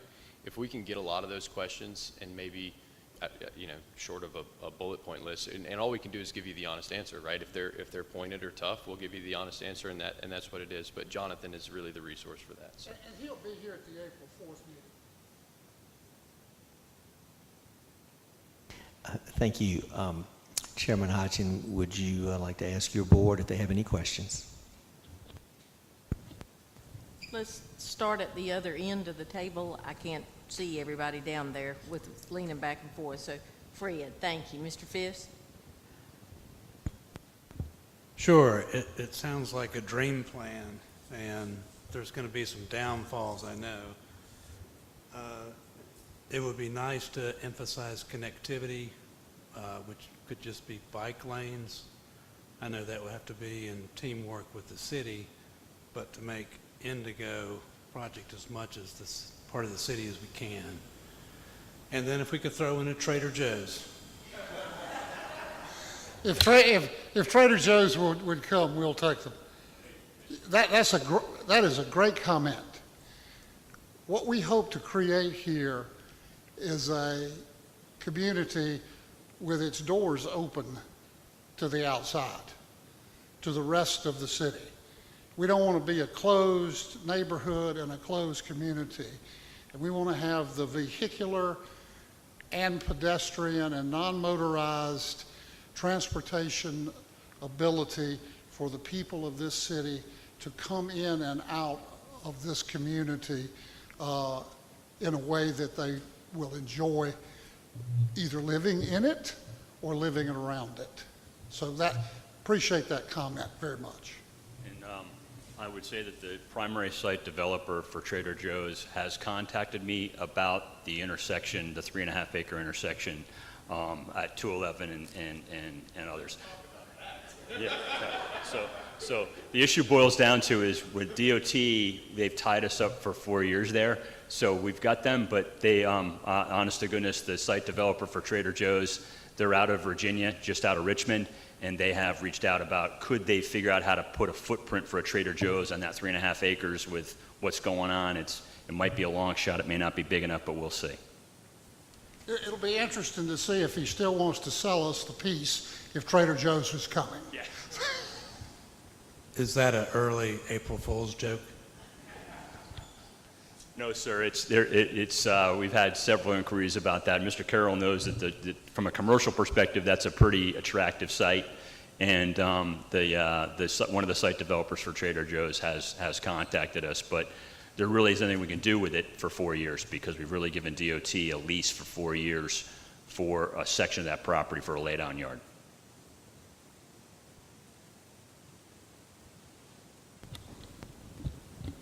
So I guess the two questions I have, one is around the traffic, but it sounds like that's going to start to get addressed around the April meeting. Roger, you had mentioned there's a 400-page packet for the traffic study. What we had received just had 3 pages in it. It started at page 4, then 5, and then 6. And so I think the sooner that we can get actual numbers, because for those of us that live in town, for those of us that pick up children at school, and have to wait on House Street around that 3:45, 4 o'clock. It's all just a feel for us. And so we just don't know, is it 100 cars? Is it 500? And so I think numbers would really help. And again, the sooner that we can get those things in our hands to make a decision, because our clock just started tonight, given that we're coming back here on June 16th. So, Thomas, you want to address that? I can answer that, yeah. So as they said earlier, it is 400 pages. I can send that to everyone digitally, but in the sense of trying to save paper, we obviously didn't want to print all that out and waste all that paper. Not waste, but you know what I mean. We're very loving of our trees here, so we didn't want to do that. But I can certainly send that digitally to everybody. What was included in your packets was just the executive summary as well as the letter of approval of the TIA from the district engineer. But I'll make a note to send that out to everyone tomorrow. Can we post that to the website as well? Yes. fact, everything that we see is supposed to be already on the website, so just make sure, city staff, that everything that the boards see, Planning Board, Board of Aldermen, is on the website and able to be accessed. I saw where you have possibility of assisted living there. I know of an individual that's sold their house, has a condo up in the mountains, is already on a waiting list for assisted living, and wondered, is it going to be small apartments or what, in one building, or what? We think that there's likely demand for all of those uses. In all candor, not still being a good ways away from knowing what you folks are going to approve. We've not advanced those conversations, but we certainly will in the future. But I would say that there's a lot of folks in the room that know the McNeils and Liberty Healthcare, and we have already had a conversation with Sandy McNeil and Will Purvis at Liberty Health to talk about them. And what we would do is, they're the experts in that. So whether it was going to be a two-story building or condos or apartments, we're going to look to them to help us figure out what the demand, in conjunction with the hospital, and where they see and how they want to do that, because they'll be the primary service providers for that. I had one more question, actually. So on page 36 of the document you had sent to us reads, Project Indigo will attract early or near retirees. The demographic will produce a lower impact on the school system. I guess we talk about that, but how, maybe you can talk about your projects in Chapel Hill, how those neighborhoods impact other resources like restaurants, like getting a reservation at Mr. P's, Latin Healthcare. I guess, how does a neighborhood really adjust, or how do the resources of the city adjust to a neighborhood that size? Well, you know,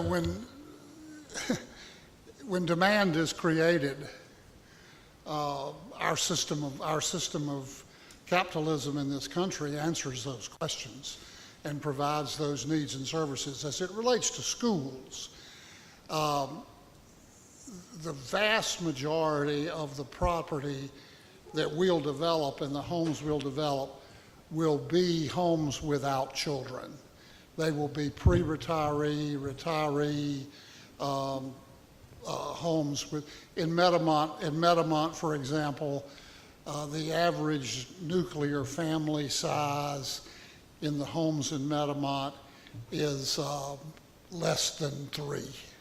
So there's a very small impact. Is this being advertised as a 55 and older community? No, it certainly is not. No, there may be a section or two that is age restricted, as Chad was talking about a few minutes ago, either some kind of independent living or assisted living, either in connection with the hospital or with some private company that's in that business, but no. But the price range of the houses is going to be quite high. The homes are not going to be huge, so it's you know, I think you'll find we're seeing a lot of younger families moving into Southport who can't afford your price point, sir. So that would to suggest that you're going to alienate a younger group. I struggle. I think Chris is on it, that this might have a greater impact than you might assume. Okay. Especially on the school system. You might be right. So a couple of things on that we've learned over the years, and going back to the original Phase 1 of Indigo. If you go back and look at the history of that, there was significant discussion about the items that you talked about. Really, municipal services. What is the impact on fire? What is the impact on police? How much more does Chief Coring have to deal with? And the way I think you need to look at the project is, there's no way you can take this and just drop it on the ground all at once. This is going to take a while. It's going to have some build out. You're going to have that tax resource and that tax base to help add to Chief Coring's police staff and the fire staff. As it relates to the restaurants and some of the other ancillary retail that Mr. Lombardi talked about, that's where the 80,000 square feet of quote-unquote mixed use or commercial services, maybe some of that shifts from, hey, 6,000 to 10,000 to have some restaurants to walk to go to. In terms of the age restricted, there's no age restricted, we would do the assisted living. I think that one of the things that we're seeing is very similar to what you're seeing here in Southport, we're seeing on Bald Head. We're seeing a much younger generation of buyers that do have children. So the question boils down to is how is that mix going in Southport? What is the data today versus what was the data back in 17? Because we're now dealing with that with the ferry and on Bald Head. Is the COVID data the new normal? Is that the family that's going to be here post-COVID, or does it look more like the people that were moving here in 17? The data's still kind of unknown. Let's get through the COVID thing and see where we're at. But from my perspective, being in the real estate business, we've got to accommodate and be flexible for anybody that walks in the door. That's what we do. And that means we also know this. If Mr. Perry's right and they're on the upper age group, then it's not the younger children that are going to the elementary school, it's busing the kids to South Brunswick High School, right? And how we deal with that traffic. So absolutely, we got to be flexible and make sure that we can, again, immediately call up Thomas or call up and say, hey, wait a second, this section of house, this group, this is going gangbusters. We've got to also now account for the traffic of, hey, now we have a bus system coming in here to do high school students to Brunswick County, to South Brunswick High School, not the elementary. It's now what are we doing on 211 and 133?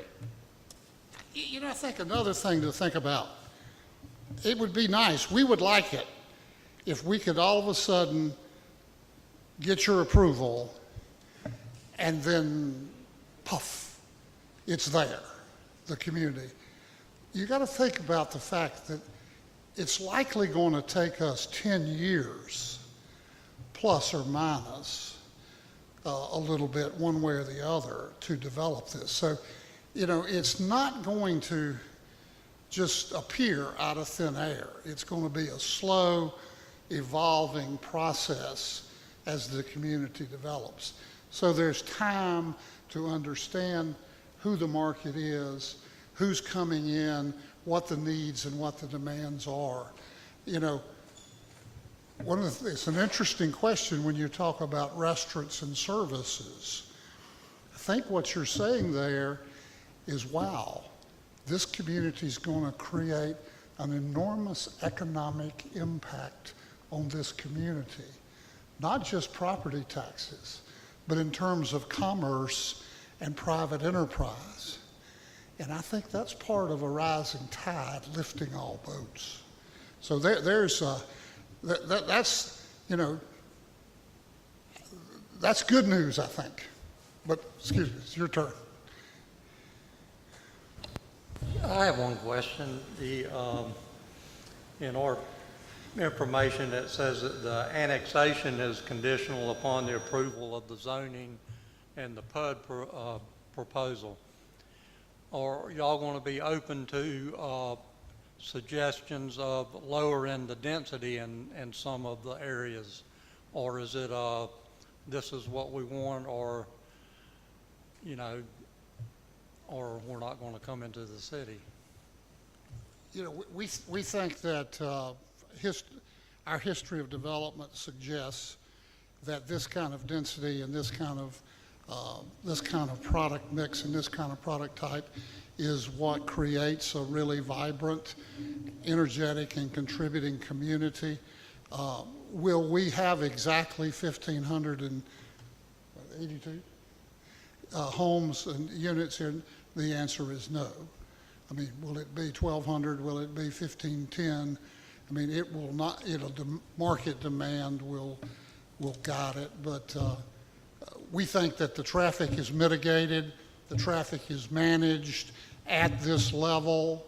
So that's our story, and we're sticking to it. We'd like to get approved. We'd like to ask you to approve what we've requested. But it's not a positional bargaining situation. If we collectively, with you all and the people out there, if it looks like, hey, in this PUD tract area where we've got some condominium or townhome, if it makes sense to move that somewhere else or take that out of the project because of the impacts on certain areas, that's why we're here. So directly not. This is not, hey, love it or shove it. That's not what we're going to do. So if we have a good constructive conversation about that density, compare it to what we have right now, compare it to what was approved previously in ETJ with Mr. Cherico and Mr. Heisen, and we work through that, absolutely. So that's not our posture. Definitely not. But I will say to you, you know, I mean, you don't have, in the city of Southport, does not have an obligation to rezone us. You have an obligation to let us use the zoning we have. It's our job to convince you that what we're proposing is better than that and that you should approve it. But we're not arrogant enough to think that you owe us rezoning. You don't. That's something you don't have to give us. That's why we're here. We're going to try to craft a community with benefits and assets that are compelling enough to improve the quality of this city to where you will approve it. And so that's, you know, quite frankly, the answer to your question is these folks have control over that.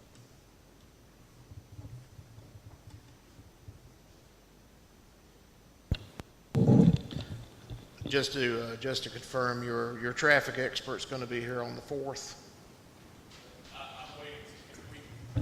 I will promise you this. I'm a little bit irritated that he's not here tonight. Okay. We will have a competent traffic engineer here on the 4th. Okay. To explain. I will promise you that. I'm not real happy that he's not here. I got you. I have a few ideas that I want to run past your traffic person and also some questions as well. So I'm going to reserve that until they're actually here, until I've read more about it. If you'll come back on the 4th. Oh, I'll be here. No worries.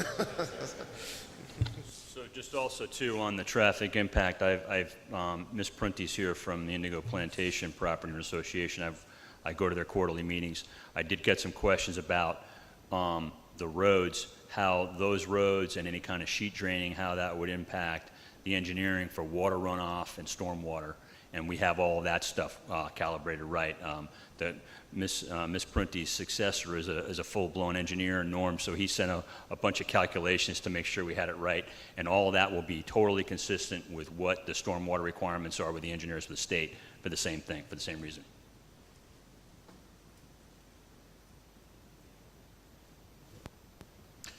I have a question first, and then a request for information. The question is, could you give us a very brief, itemized 1, 2, 3, 4 list of the benefits that this project brings to the community of Southport and the problems or disadvantages that you envision we could encounter if this gets built? So that's the question number 1. Request for information has to do with this image here that you show there. It's an aerial photograph showing, can you show that? Exactly. Showing the relationship and the size of the development in relationship to the existing Southport urban area.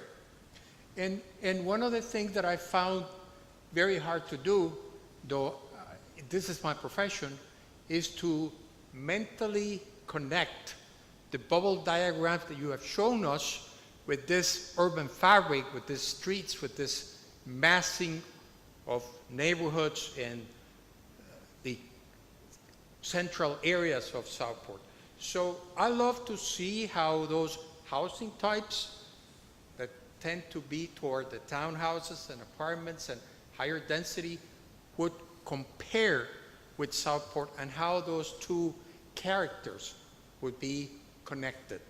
Because I have a little bit of a preoccupation about the fact that what you're proposing may be a higher density, a different character, a different image, and I'm having a hard time visualizing that. So you don't have that, And I know that's something you probably have done, so could we see that in your next visit? Because I think that'll be very important and very informative to the community to be able to say, this is my street, this is where I live, this is the street they're proposing, this is the width, this is that I have, this is what they're proposing, this is how many houses per block we have, this is what they're proposing. That way, we can visualize and understand how this marriage of the new and the old will take place. We'll try. I need to think about what you're asking for there, and we'll try to do that. Most of our multifamily. May I interrupt? This is not an unusual piece of information. You're working with Land Design, who's a very good company.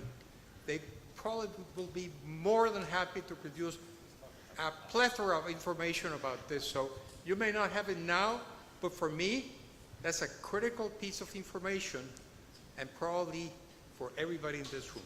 Well, so let me make sure I understand. So you're asking how our different types of housing are juxtaposed to the existing housing in Southport? Could you show the Meadowmount plan that you have there? I think you want to see a plat, is that right? No, show Meadowmount. Yeah, those are platted. See, in this drawing, you can see the buildings. You can see this area here around the circle. These are shown as parcels that will show the houses. It'd be best if you could see that. Go back to that slide. We've got that. Right. We do have a level of. Back one. That's the same thing. That's very frightening, because you can see this continues buildings. Keep it up, and this is why I'm asking for this, because this is all buildings, and this character here, I don't have enough information to judge. So I'd love to see how this. Go back to the aerial photograph. How you see here the dots that represent the dwelling. So you want us to overlay the master plan onto this? Not the bubble diagram. What you just saw. Overlay that. If that's going to be your massive, yes. But I understand this is an old diagram, and you may have revised it. We'd like to see how this blocks. Okay, we'll overlay the aerial with it. So we can have, and everybody can have that access to that Okay. information, because that will help us We can do that. get an opinion. How You know what he said? It's not only about traffic. It's not only, excuse me, it's not only about traffic, it's not only about the uses. I think those are very key questions. But also, Southport is a community that has an identity, that has issues, but we fought very hard to fight that. Southport is a community that is fought very hard to keep its character. We value our town, our city, and we want to double its size in a way that it ties together to what we have. Okay. And that's something that we'd like you to show us. I'm not challenging you. I just want to know, and this won't help me.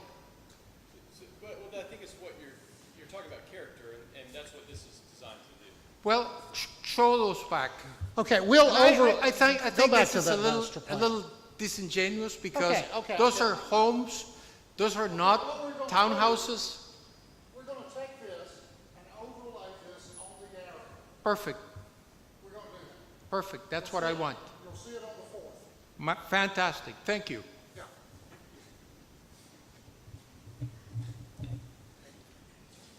I was just going to say that it might be helpful, and I think y'all have some of these, they're just not in this presentation, but to show proposing from a density standpoint in relation to other areas in town. I believe your landscape architect had some maps that showed that, so I think that might also help with what Mr. Mabelli is mentioning. Okay? We'll bring everything we can. I understand your question, and it's, quite frankly, it's a pretty good question, I think. Thank you. Mr. Mabelli, the other thing too, and you talked about, a list of the pros and the cons. So let's the one thing that's really terrific about a pro is that the Mitchells are not just going to flip this to a recent developer that just clear-cut everything on R20. The biggest pro of this development is the willingness for the Mitchells to stand in the breach on their 40-year legacy with the community, tie up with Mr. Perry, who has a 50-year legacy in his communities. There's not going to be, hey, we're going to say one thing and do another. That's not going to happen. Why? Because I'm going to still be here, and I'm not going to walk down Indigo Plantation Drive and have people giving me a hard time. It's as simple as that. One of the cons that I see that's going to be politically incorrect, but here it is. 1,500 folks. I would love to have what Mr. Carroll wants, that this be a place that we can have current community folks go and relocate to. I would suggest there will be people, Ms. Mosteller from Bald Head, that will relocate from Bald Head over to Indigo Plantation Drive. And yes, we will have people from out of town that will now move to Southport. And frankly, 1,500 homes. What do we have? Registered voters in the city here, just shy of 3,000, Mr. Carroll? Something like that? 2,700? 3,700? Add 1,500 votes to that in 2 decades. This changes. That bothers me. I'll be real direct. I'm a local native family person like that. That's a down. In my opinion, that's a down. And why is it a down? Because it's uncertain. It's uncertain. They get theirs, now they're not going to they're going to vote a different way. That's an uncertain for me in 10 or 20 years. And, God willing, I'm still young enough, I'll be here. But the biggest benefit is the Mitchells are not going to do that. They're going to stay with the development long-term with Mr. Perry. I'm going to be here. That's a big thing. We've been part of the character of the community for 40 years. The whole idea is for it to be a legacy community. We're not going to put up a map and then you find out that there's a 5-story brick building built down there painted purple. That's just not going to happen. The good news there is that's all going to be in the development agreement. The development agreement that's going to be required from the city is going to be nothing the city has ever seen before. It's going to be in there. If we're going to say we're going to have sidewalks on both sides of the streets, then it's going to be in the development agreement. It has to be in that agreement. But the agreement also has to be flexible enough that says, oh, wait a second, we said we're going to have a sidewalk here, but we found out we got a 400-year-old oak tree that somehow didn't get flagged. Well, now we got to move that sidewalk. We got to have the PUD ability to move that around to take care of that. But I'm here to say, what's in that development agreement, that's the spirit and the intent that we're going to follow. The good news, Ms. Mostower knows, we have development agreements on Bald Head, and sometimes they're old and they don't work. But if we follow the spirit and the intent, that's what we're going to do. But if we're going to say we're going to do sidewalks, we're going to say we're going to do natural street lighting, we're going to say we're going to have shaded outside lighting on the houses, we're going to say that the cottage lots can only be so big on square footage, that's what the development agreement is to say. That's what we'd have to adhere to.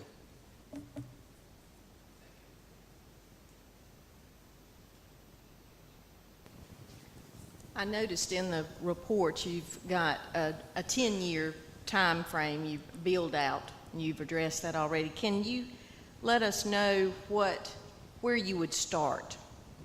Can you kind of do it and give us an idea of the phases, if there are phases to this over 10 years? Yes, so I would suggest that first we've got to work with the county on how we can't let the development outrun the infrastructure, primarily the water and sewer. The other thing too is all utilities here will be underground as well. So you won't have to worry about, storms blowing down telephone poles that take out the electrical grid. So I would suggest that it's really about how we connect to the water and sewer. So I think you would see significant amount of infrastructure development related to the water and sewer to the base cutting of the roads. In terms of the actual build out, we've already kind of started. We haven't even closed with Mr. Perry, but we're doing significant work down at Indigo Plantation Marina. We suffered some real damage down there. We've rebuilt all the bulkheads. So I would suggest that we would basically start with the infrastructure, the underground infrastructure, tie that to the main fairways and the main drives. And when we really start to go ahead and build out, start with the original PUD that's already approved by the city, that's already in the city limits, and work our way out that way, and then have some kind of connection in the middle as it goes.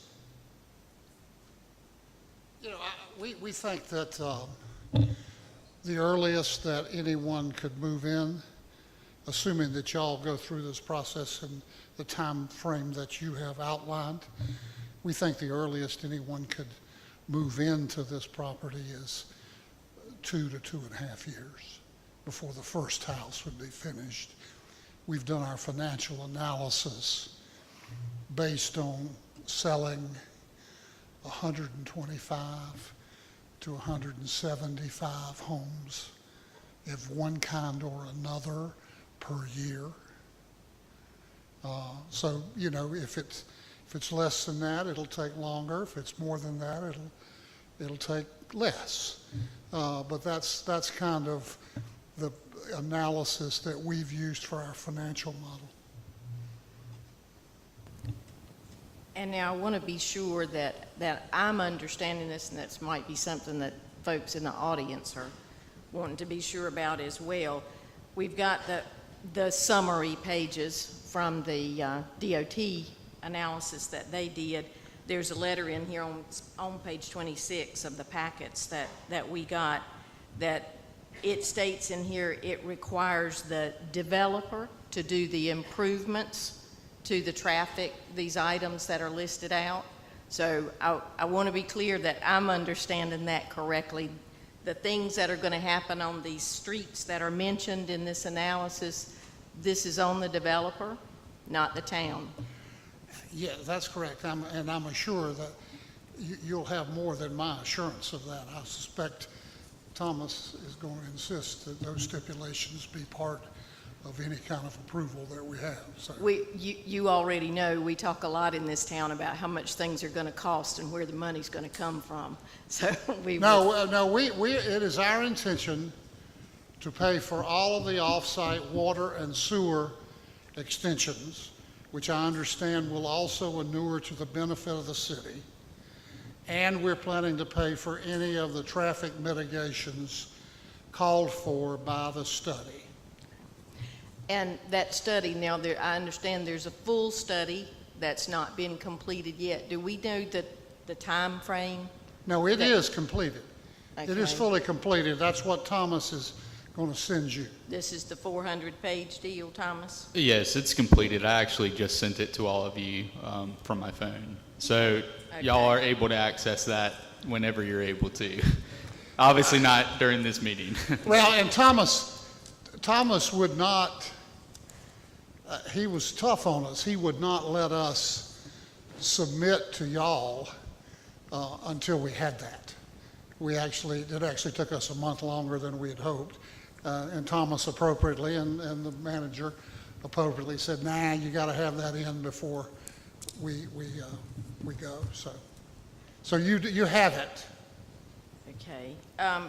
Again, I'm going back to for those of us on the boards, on page 22 of this executive summary, there's 480 recreational homes listed here. From the 4 residential areas that you mentioned or that you define as the entire development, can you tell me what defines a recreational home? No. Okay. Well, I cannot. It's what? I think it's the CCRC. Okay, oh, that's it should be retirement. It should be retirement. So McKay will be fired for the second time tonight for a spelling error.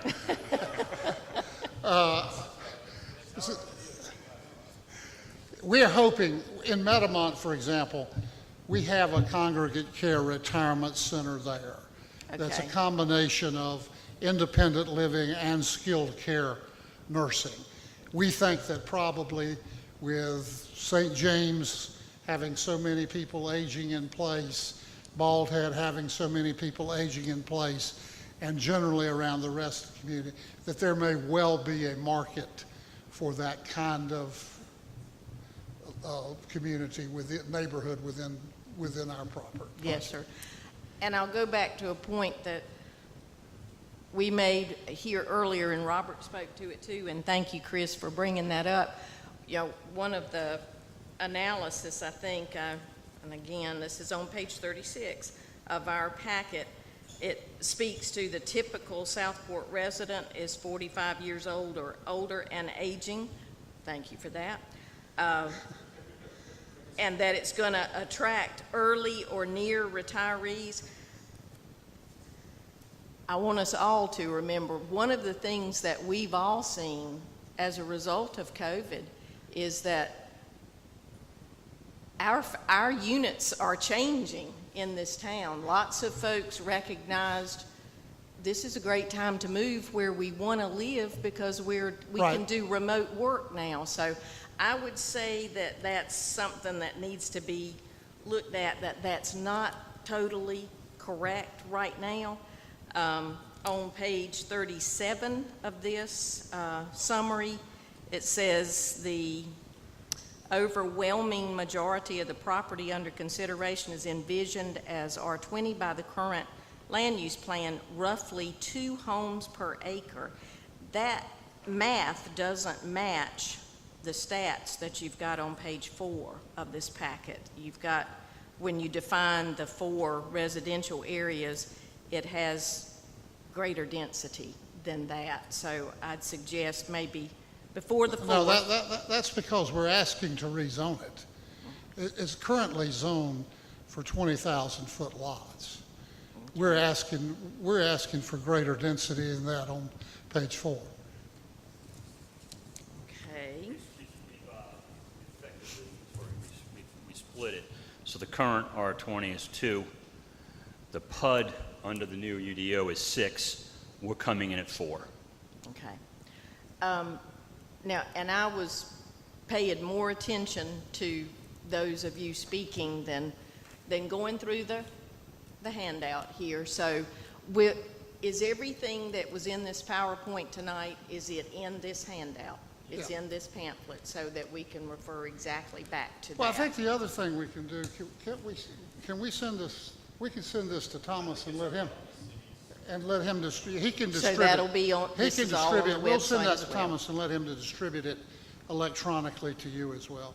And I guess one other point, Mr. Paul, that I'd make as far as making sure that we're accommodating the younger families and all the different employee entities that are coming in is for the Bald Head employees. Bald Head employees need somewhere to live over here too. Well, the good news is we've got a couple that are here that work for Bald Head that have been living in Indigo forever, and we recognize that. And like I said when we were talking about Mr. Carroll, I don't know where the data is. I mean, I look at it in Wilmington as well. The COVID thing, what is the new normal? What is that going to look like? Is it going to look more like 17 and 19, or is it going to look more like what's come out of COVID? The answer is don't know. So I think that's one of the benefits of the PUD is to be able, hey, if that becomes the new norm, we can change stride. We can work with the city and work within the development agreement to change those strides. Because I would also say anybody that has the answer right now for sure, I know that we're not going to get it right. Right. And that's the balance. That's the benefit of a PUD, is to create the flexibility, have the definitions like Mr. Mabelli wants in stone in the agreement. But the PUD allows things to move things around to take advantage of, oh my gosh, we really thought with you all that it was going to go this way, but it went a different way, and this is how we can accommodate and make sure we don't stub our toe. Right. You know, that's why it doesn't make sense today to say, okay, of the 80,000 feet of commercial, that 30,000 is going to be retail, because that may be wrong. We just don't know. And that gets back to your partner. If your partner is not willing to have those conversations open with you all, then that's a problem. And I would suggest that there are folks that have done some very large developments in the area that aren't willing to stand up here and partner with this and basically tell you the truth, which is there's a lot of stuff we just don't know because the data's not there. So we have to create a platform for 10 years that we can work collaboratively to say, hey, boy, when we approved that, I was there. I remember the spirit and the intent was sidewalks on both sides of the street. I remember Mr. Mabelli standing up there saying, I want those sidewalks on both sides of the street, and they better be in the development agreement. And then something happens on one of the streets in there for whatever reasons, and we don't have sidewalks on both sides of the street. We better be able to answer collectively why that didn't happen.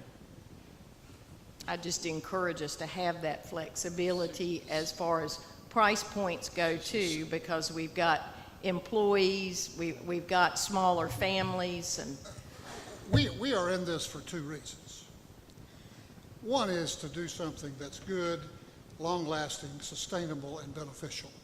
Number two is to make money, and make no mistake about that. And if there's a demand for more housing for younger people, we will be the first to sign up for that. So rest assured of that. As young people, relatively, so we have a pretty intense stratification. I would put to you that most neighborhoods that start in the 300s don't also go up to the 1 millions. So to build a good and vibrant community, you need that stratification of price point, right?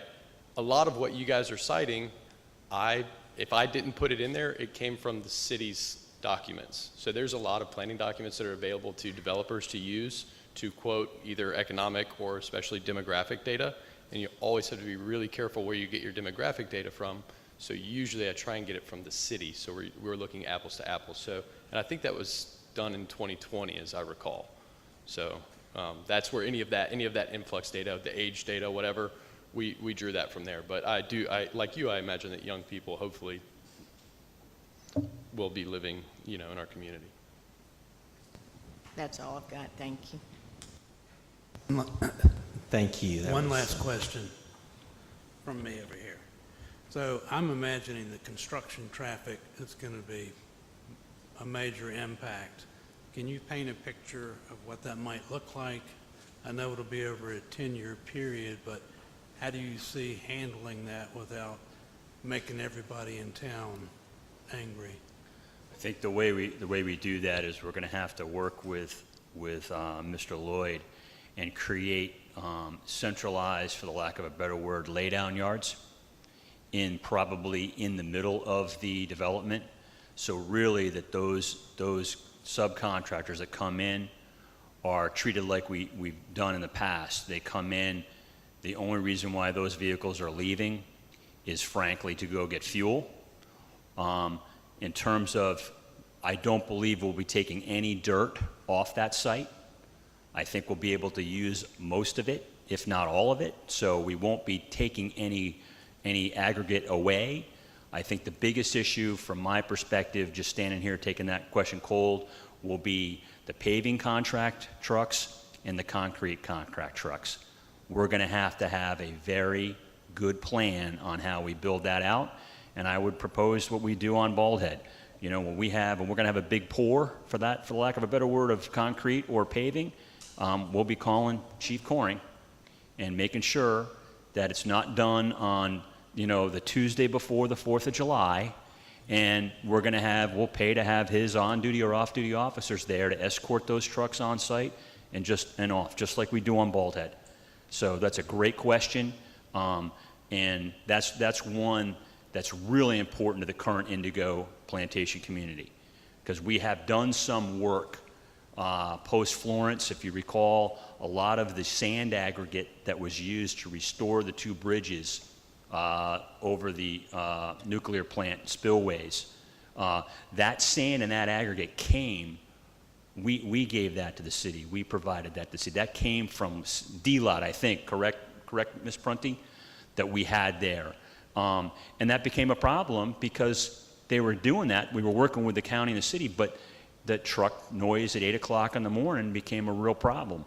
The trucks traveling near the school became a problem. So we had to totally revamp. We had special hours. We had to work with the DOT and the state to make that happen. But I would suggest that what will happen is somewhere in the undeveloped portion of the development, in the middle of the development, will be a centralized lay-down yard for those vehicles. Anybody, backhoes and that kind of stuff, they're not coming daily. They're coming, they're going to mass, they're going to get their job done and leave.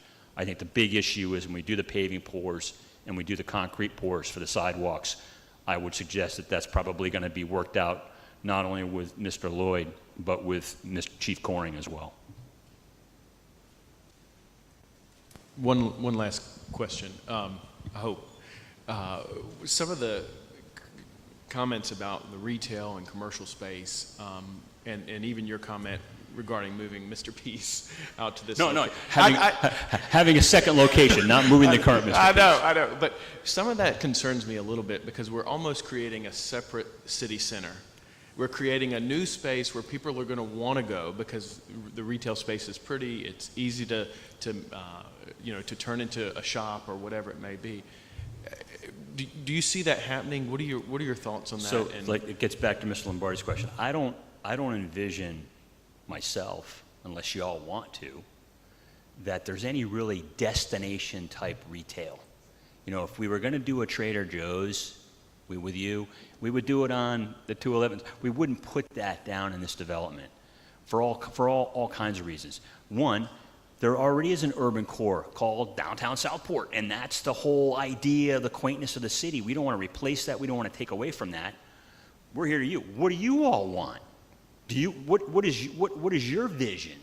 And what's your vision and what's your vision of what you want down there? I would envision down at the marina, there's probably a little marina store where you can get nabs and bait and that kind of stuff, and probably maybe a restaurant. Do I envision there being a Trader Joe's down there or somebody? I just don't see that. That's not in the character of our plan, nor with the current plan of Southport. Notwithstanding, if that's something I want to talk about, we'll be glad to incorporate bigger commercial stuff down there. There's not going to be enough retail commercial there to have any impact on this town. I mean, we may have one restaurant and a ship chandler's store. There won't be any more than that. There's no demand. There's just not enough. It's too far off the beaten path, too hard to get to, too hard to market and what have you. It just won't happen. Chad, my vision is a little bit different because what I'd like to see is enough retail for the residents of Indigo to remain in Indigo. There's not enough. We're being down to, it's almost as big as the rest of the city. There's plenty of demand. I would disagree with that completely because our downtown core is being loved to death. Everybody that lives at St. James drives into downtown Southport every day at 11 o'clock in the morning. Their traffic is backed up from Robert Ruark all the way past the new Lowe's at Long Beach Road. The last thing we need is 2,000 or 3,000 more coming into downtown, quite frankly, in my opinion. Well, I think that was why I asked the question, just to keep the people that are there from coming into town all the time for everything they needed. That's what my question was. We are not going to be able to do that. You need to make your decision based on the fact that we won't be able to do that. There's not enough people. We're in addition to all the people in town here, they're coming from St. James and other places. They're not going to drive through our community and neighborhood to that. I've been at this 50 years. We're not going to be able to do that. It won't work. So we're going to have that many people coming into Southport proper. That's why I asked. Well, they'll be coming into Southport. I can assure you that on the major arterials and the other areas around town, there will be plenty of new development, not only because of what we're doing, but because of the organic growth of the whole area. I mean, even if we didn't build that, you're going to see, if downtown's too crowded, then people are going to build stuff that will attract and diffuse that. I mean, that's just the way it works. I mean, we'll do all the retail we can, but there's just not going to be demand. I worry very much about whether a restaurant can really succeed that far off the beaten path. You know, we'll try. We'll maybe try two. Two have a better chance than one. So we'll try that. Well, you want to talk about Mr. P's, you got to make a restaurant reservations a week in advance to get in there. So. Should we sign up Mr. P? Can we get him? Well, we'll try to get Mr. P, sure. All right, thank you. This was a excellent discussion, a lot of questions. I mean, I think we know that there's a session April 4th, so you can certainly come to that and have more questions and comments. We do have a section item F for public comment. Is there anyone that would like to speak? Okay, so Madam Clerk, you have a list? Yes, sir, I do have a list. The first speaker was Jenny Prunty.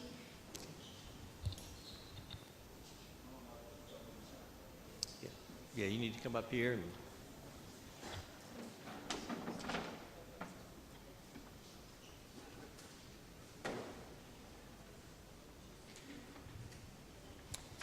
Yes, I'm Jenny Prunty, and I live in Indigo Plantation, and thank you for not bringing Trader Joe's down to the marina. I appreciate that. Love Trader Joe's, but just a quick couple of questions. Chad, you invited us to say, to give you, have you thought about? So this is a how you thought about question. So currently we have 120 units in Indigo. That includes single-family homes, probably more so than in townhouses. The proposal is to add another 188 units down at the marina. So Indigo, for those of you who don't know, we have two sections currently on the east side and the west side. Those of us who live on the west side have to come on to Indigo Plantation Drive to go down there and get to the pool, get to the clubhouse, the tennis courts. We're a big doggy neighborhood, so people are always walking their dogs on Indigo Plantation Drive. We have some children, we have a lot of adults, and we're out there a lot.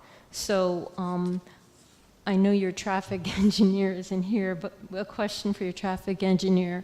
I noticed that the traffic study that I saw only measured the intersections onto House Street. Have you thought about the traffic study on Indigo Plantation Road in our neighborhood that goes all the way to the marina? Because 188 units is more than we currently have in the neighborhood.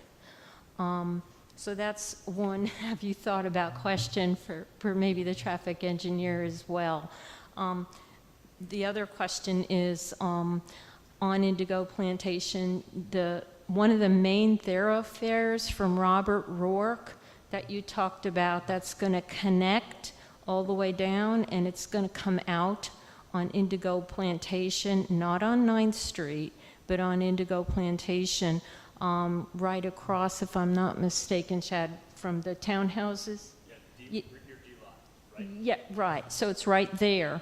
So again, you know, that road wasn't meant for a major intersection to come down there. So the traffic engineer may want to think about how that's going to work. How we're going to get out of our streets sometimes with all that traffic. So that's another have you thought about question.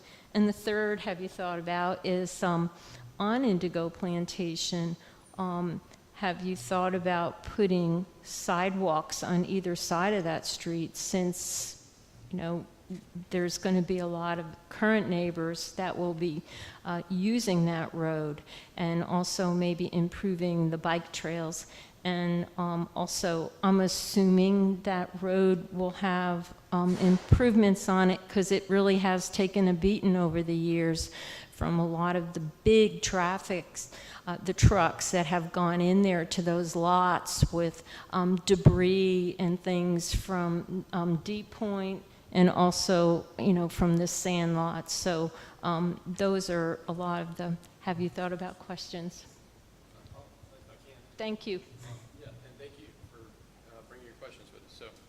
So I think at least two of the questions that you had centered around the walkability of the neighborhood currently as it relates to the traffic that's coming.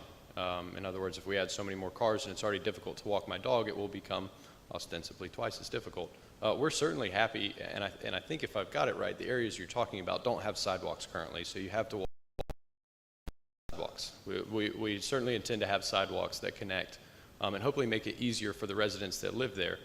And I think that Chad has been a great example of this, hopefully working openly, working hand in hand with the people of Indigo to make sure that we have an open line of communication. But if it's something as simple as adding a sidewalk to make it easier, absolutely, certainly. As far as the scope of the traffic study, you're correct. I think that's really a question for Jonathan Guy. As I understand it, it is all of the DOT roads which are studied and all of the DOT intersections, which Indigo Plantation having two stripes on it makes me think it was reviewed. However, again, that's one of those questions that we can probably table for once we get a longer list of those, and we can just rapid fire to Jonathan Guy next time when he's here for sure. But absolutely to your question, sidewalk. Madam Clerk. Kathy Cabral.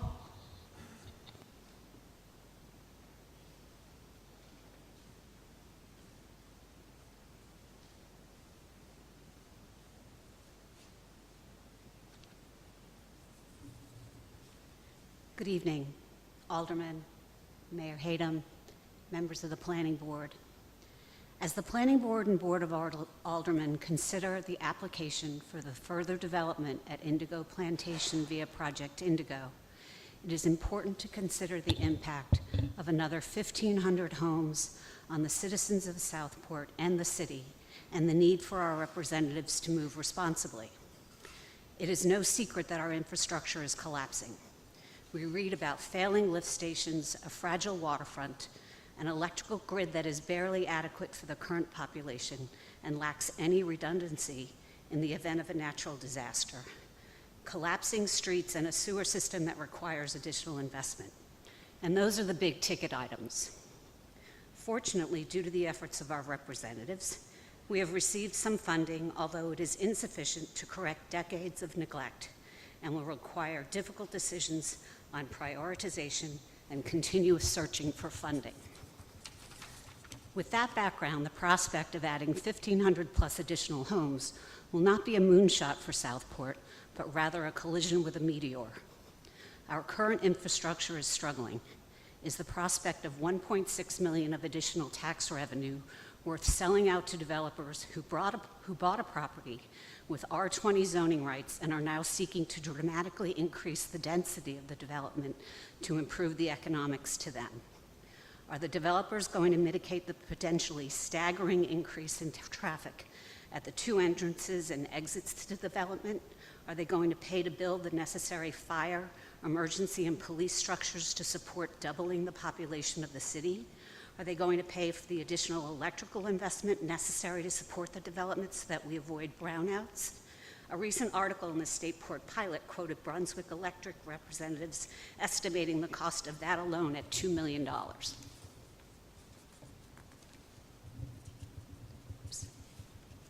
Pages are stuck. The citizens of Southport have shown that they will hold their representatives accountable at the ballot box for ignoring their best interests. All of those who voted for the sale of the property at the far end of West Street are gone. Sadly, the legacy of that transaction remains as something that we citizens have to live with. Adding insult to injury, the contract of sale provided a paltry $25,000 from the buyer for a kayak launch that was to provide some lasting benefit to Southport.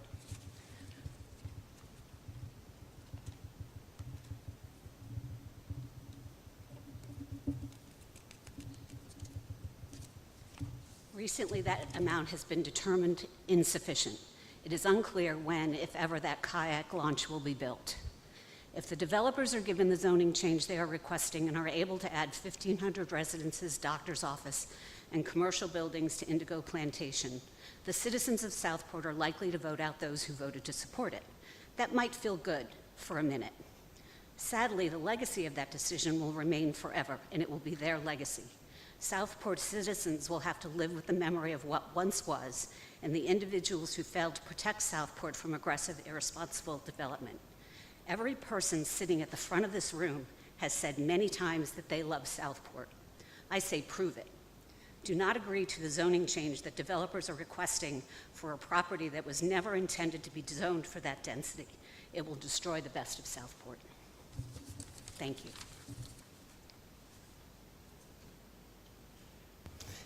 Thank you, and many of the points that you brought up are being addressed. And so as we move forward, reading the 400-page traffic impact study will give you some insight on that. And looking at this project, and it is what they're going to try to do, the city and the developer working together, is do the best, what is best for Southport. As you heard Mr. Perry say, that the land is going to be developed. That cannot be stopped. Someone is going to develop it, or the Mitchells can flip it, or it's going to be developed in some way. Is that still correct, Mr. Perry? Yes, sir. Okay. So the Southport and the city and the developer need to decide what is best for the city in that regard.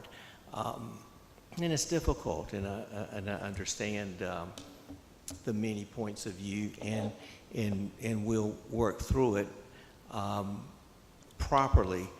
But to say that, to already say that, however a Board of Aldermen votes will determine whether or not they get reelected and that type of thing. I mean, it's a little early for that. And the example that you gave in terms of selling the land, just a totally different process, totally different board.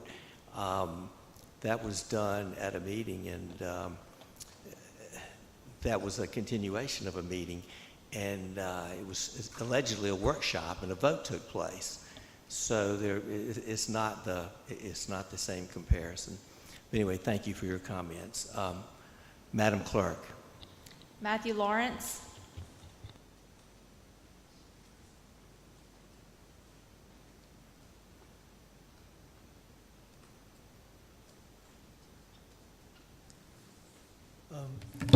My name is Matthew Lawrence. I live in Smithfield Woods, right on Dutchman's Creek.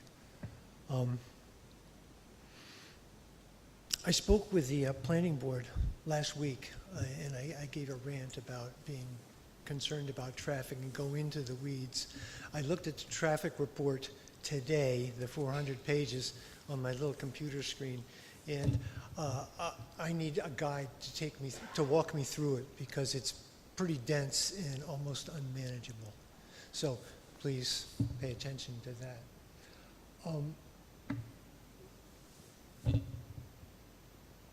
I've ridden my bicycle a lot. I moved to Southport 4 years ago, and I put over 8,000 miles on my bicycle here in Southport in that time. So I know a lot of the city, drive around a lot. One of my concerns is safety. I don't go down Howe Street. I've never taken 211 to go to Walmart, because it's just impossible, not safe at all. So one of the things I would like to say to you gentlemen is please consider a bike path, and a separate bike path, bike path that goes from Robert Ruark down closer to the town center, but keep it off the roads. Make a safe path, and I'm talking a path like 6-8 feet wide so people can go in two directions and have enough room to maneuver. The bike path that currently exists in Indigo Plantation is on one side of the road. It's this wide, and cars always have to pull into the far lane to avoid me on my bicycle.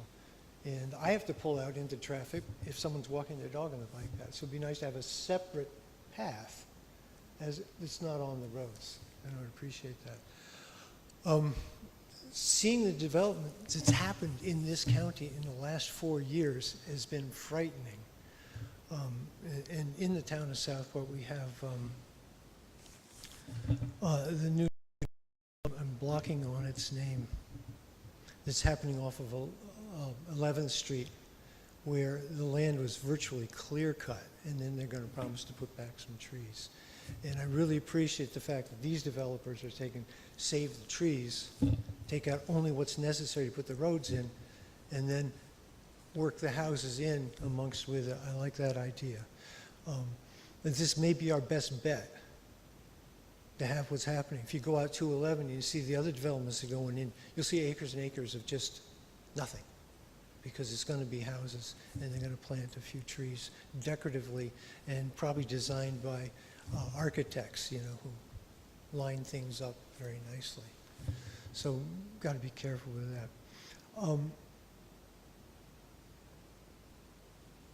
But I strongly urge you, when you look at the traffic plan, the 400 pages is overwhelming, but sit down with Tom and have him walk you through it, the various intersections.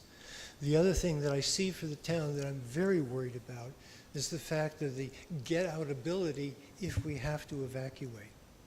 There's only two ways out. That's River Road and 211. And almost all the traffic is going to go through the Robert Ruark intersection, one way or the other.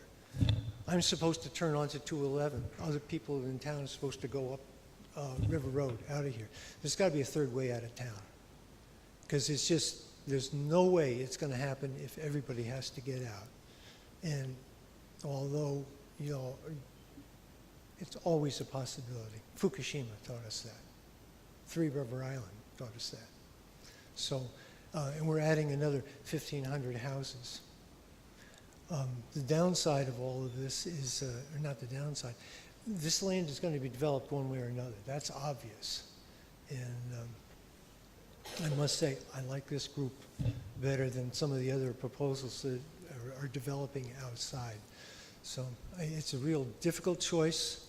1,500 households is going to be terrible on that Robert Ruark intersection, because those people, if they're going to leave town, are going to go through that intersection, whether they come out 9th Street or they come out Robert Ruark. Robert Ruark is a secondary or tertiary road. It's not wide at all. It's supposed to be widened a bit by the new road work that's coming in. That's not going to be finished, I think, what, till 2026 or something? It's way in the future. And these houses are coming in the next 2 years. It's going to have a tremendous impact. And I hope you can do the best you can. The development's coming, and I hope you can just keep on top of it. Thank you. Thank you. Thank you for your comments. Madam Clerk. Brian Stevens.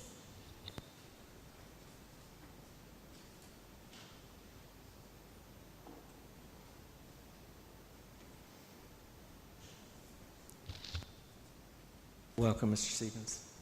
Hello, Mr. Mayor, Board of Aldermen, Planning Board. Thank you. I'm concerned.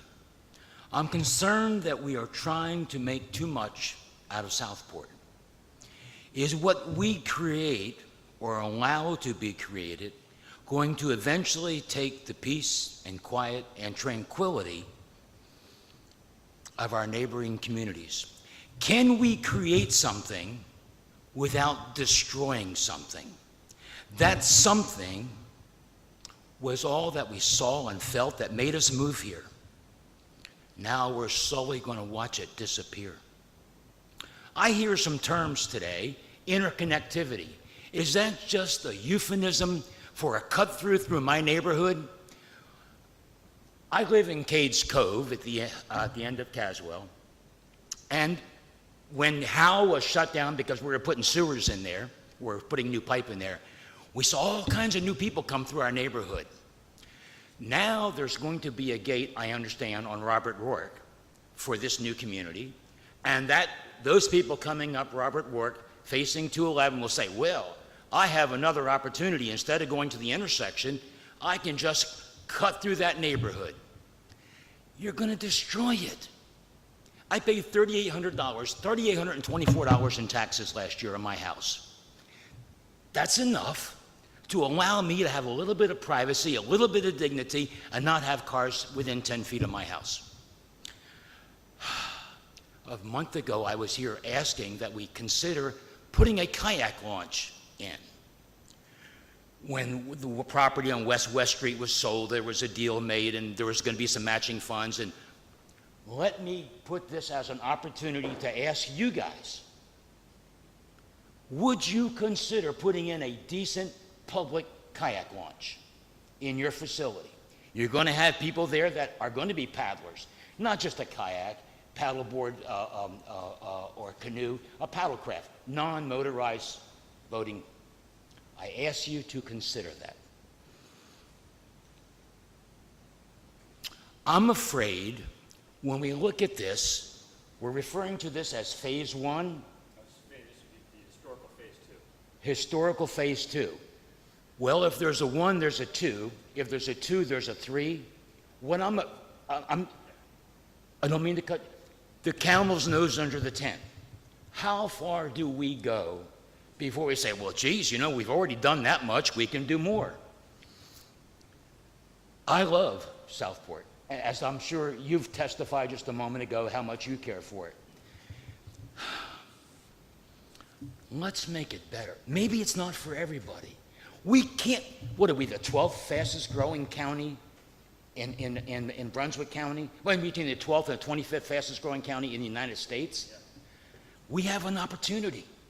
We have a mandate for that opportunity. Do it smartly. Make it the place that people want to come and move to, like I did. Now I'm looking, where do I go next? Thank you. Please, absolutely. So a couple things on the kayak launch, and we deal with this on Bald Head as well as down at Wrightsville Beach. So I'm all for that. The issue will be is bathroom facilities for those that aren't within the walking distance of the kayak. So we've got to sort that out to address those relative to people in Indigo now launch their kayaks in our marina, right? But if it becomes a destination public kayak area, we also have to work with the city and everybody else on where are we going to park them and what are we going to do with bathrooms. So great points, great stuff that we've got to do that. You talked about Cades Cove. Let me tell you, I know part of the problem because I've dealt with chief coring staff in the past of the cut-throughs, and the problem with Cades Cove is Google Maps. When you go Google Maps, they have you drive through Cades Cove to get to certain areas around the city. It's not the right thing to do, and that's why there's signs up now. Thomas has put signs up down there on that. Don't come here, no through traffic, no cut through traffic. But if you literally go on your Google Maps, it will take you through Cades Cove to go to all the areas on the opposite side of Cades Cove. So part of that is how we figure some of that out, but that's anecdotal. I also want to address, you're talking about the clear cutting. And that's something that I had to learn as a developer. The R20 zoning. That I appreciate the emotion. I really do. I'm not going to be defensive about that. I thought that was horrific. I'm glad you got up here and you did what you did. R20 zoning encourages clear cutting. Hands down, bar none. That's why off 11th Street, that extension is totally clear cut because that's what R20 encourages. Because that's the only way you can mass the land and the scale. So there's some balance there to find that stewardship, and that's why we're willing to stand up and do this, is to work with you all to figure out what is the right balance and how do we not lose the character and not lose what we all want to be here. So thank you, Mr. Lawrence, and thank you, ma'am. I really appreciate what you spoke to, and I listened. I heard what you said.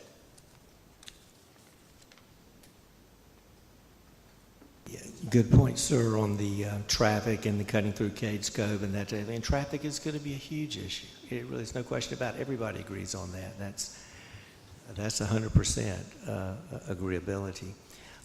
Madam Clerk, next. Terry Pierce.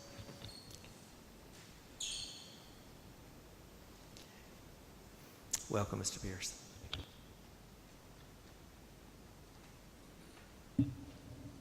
First off, thank you very much for the opportunity of public comment, question and comments. And I was of the impression that wasn't going to be afforded at this meeting, but later.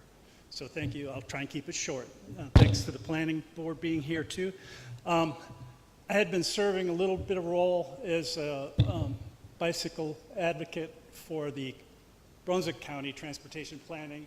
We'll have at Odell Williamson a good community feedback session to review the 30-year project plans. None of our 30-year plans really resolve the fundamental issue we all face, which is we are a peninsula. We have 2 roads. We're feeding full lock, stock, and barrel the doubling of Bald Head Island on their ferry and the tripling on the Fort Fisher ferry.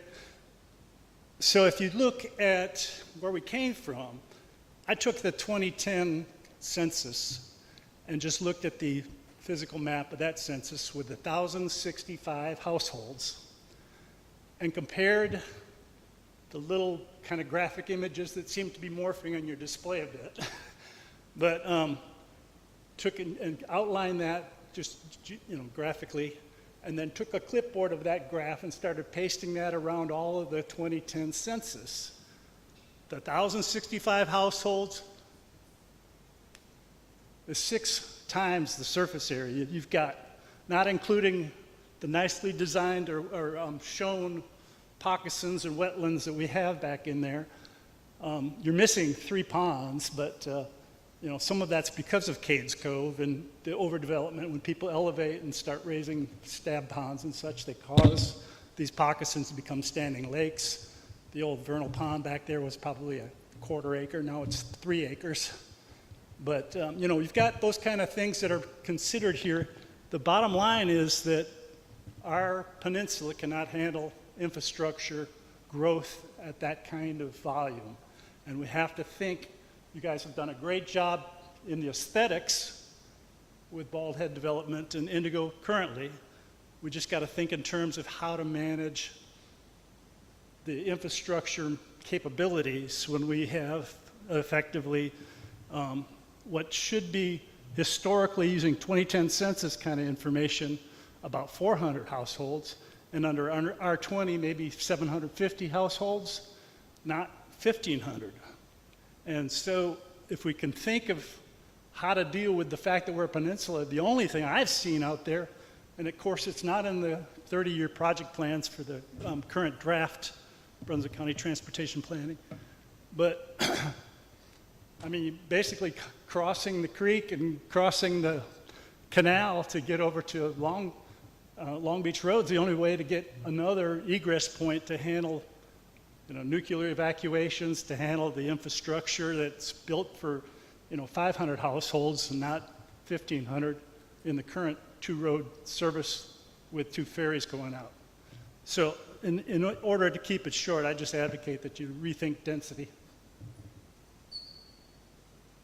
Thank you, and thank you again for the comment about trying to get in and out of Southport. We don't have many ways to get out, so those are good points. And one thing concerning the kayak launch that the city is involved in, I'm gonna, at some point, we're gonna appoint an ad hoc committee to look at that. I'll appoint an alderman to lead that committee, and I'll appoint citizens to be on that committee in terms of moving it forward. The problem with the kayak launch right now, it is not safe for people to go down there and kayak while the marina is building that building. It's just an unsafe time. But anyway, that committee will be appointed, and they'll work towards getting something down there as soon as possible. So thank you for bringing that up as well. Madam Clerk? Rebecca Kelly.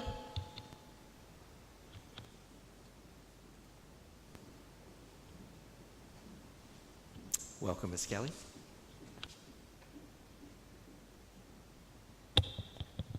Hey, everybody.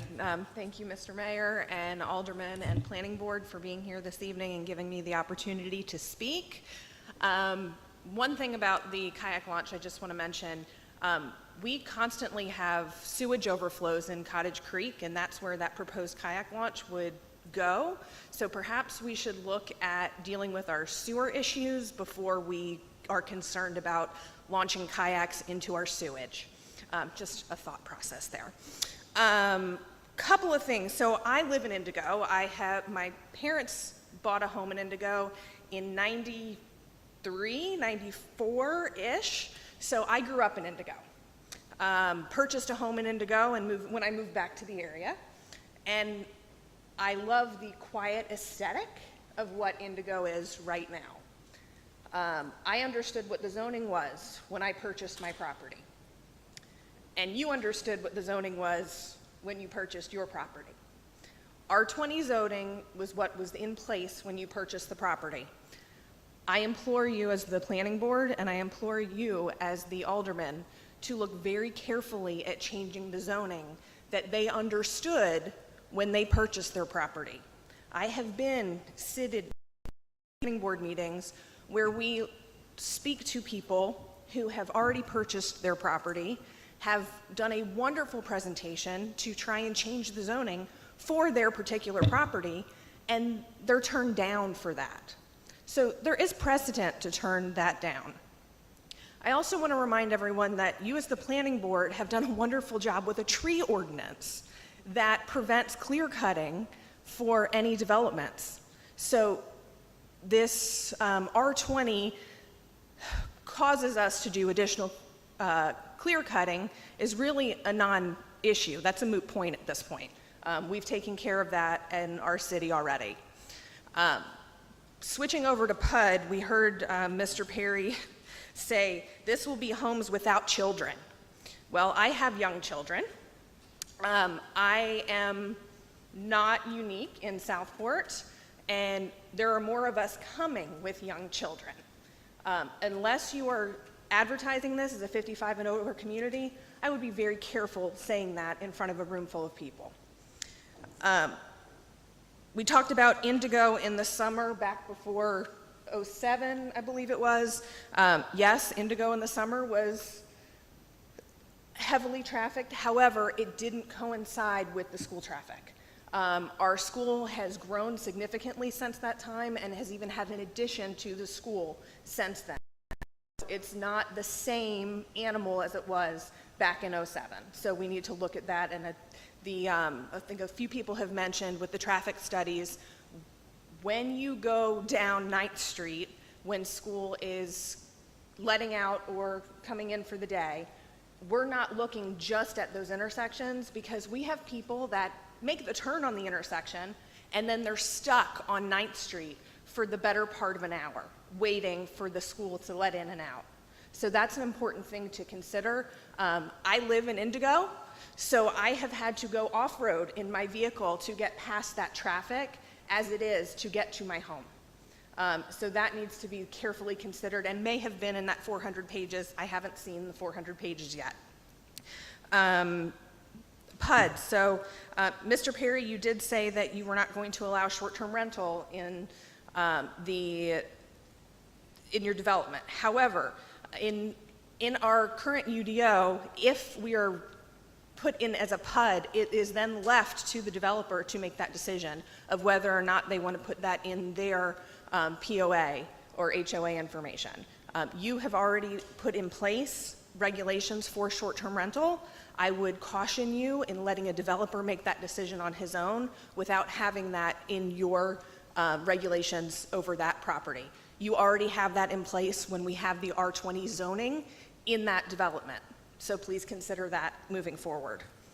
A couple of things to consider. You asked for considerations, and this might be something that has been considered and I just haven't been privy to yet. Our 9th Street pump station, we've had multiple issues with. I know that we're scheduled for a redesign of that at some point in the not too distant future. I think I saw bids go out for that recently. When we're looking at the marina structures and the mixed use at the marina in Indigo, Is the plan to use the current infrastructure that is in place, or are we going to dig up the road through Indigo Plantation Drive to be able to accommodate the additional condos and mixed-use development that you see there? In that process, are we going to then pick up the Indigo sewer line and have Indigo dump into your new sewer line that's going to go back through the other way and possibly remove the need for the Ninth Street pump station? Are things that we say, let's consider things, let's look at that as a whole. That could alleviate some stress on the city infrastructure as well.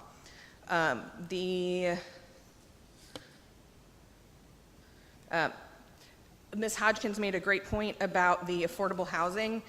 We're having a hard time already getting enough people to work in our current restaurants and service industry here.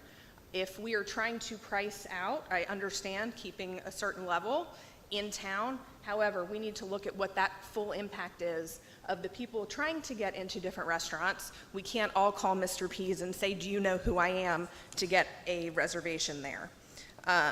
Connecting from 9th Street to Robert Rourke, I know we've talked a little bit about Robert Rourke doing a little bit of an expansion, but that is a very small road.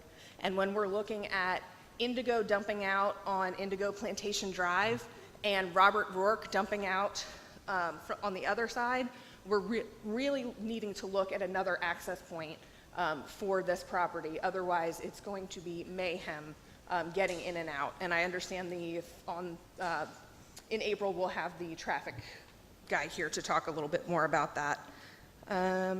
And then the other thing to consider, many people in Southport have brought up the need for a Dinah Gore-style pool complex in this part of the county. Have you considered doing a pool complex within this development? Just something else to think about. Thank you so much for your time. I appreciate it.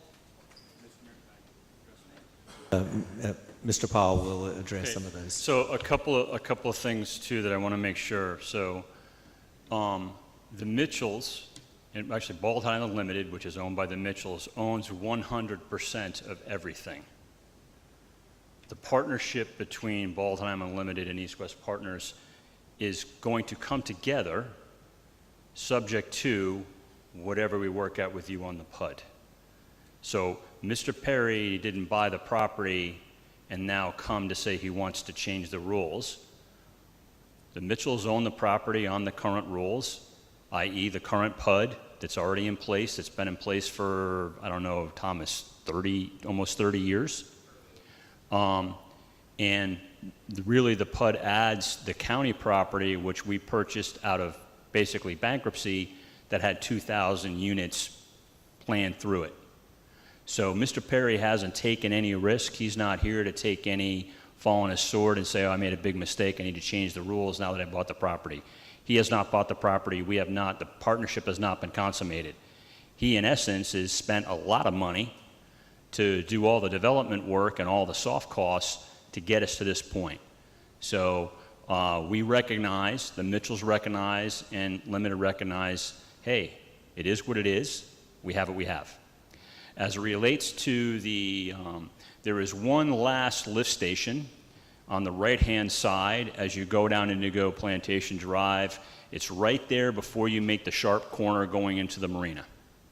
That was the lift station that I had mentioned earlier, that the city owned the equipment, but didn't own the property or own the or have an easement on it. We carved that out and worked that out. That was one of the things that Mr. Hargrove got done. As it relates to the existing PUD that's already associated with the marina, the four old parking lots, the Barbie track and the Harper track, we already have paid for 78,000 gallons, Thomas, something like that. Don't quote me, it might be 73,800. It's around 78,000 gallons. We've already paid for it.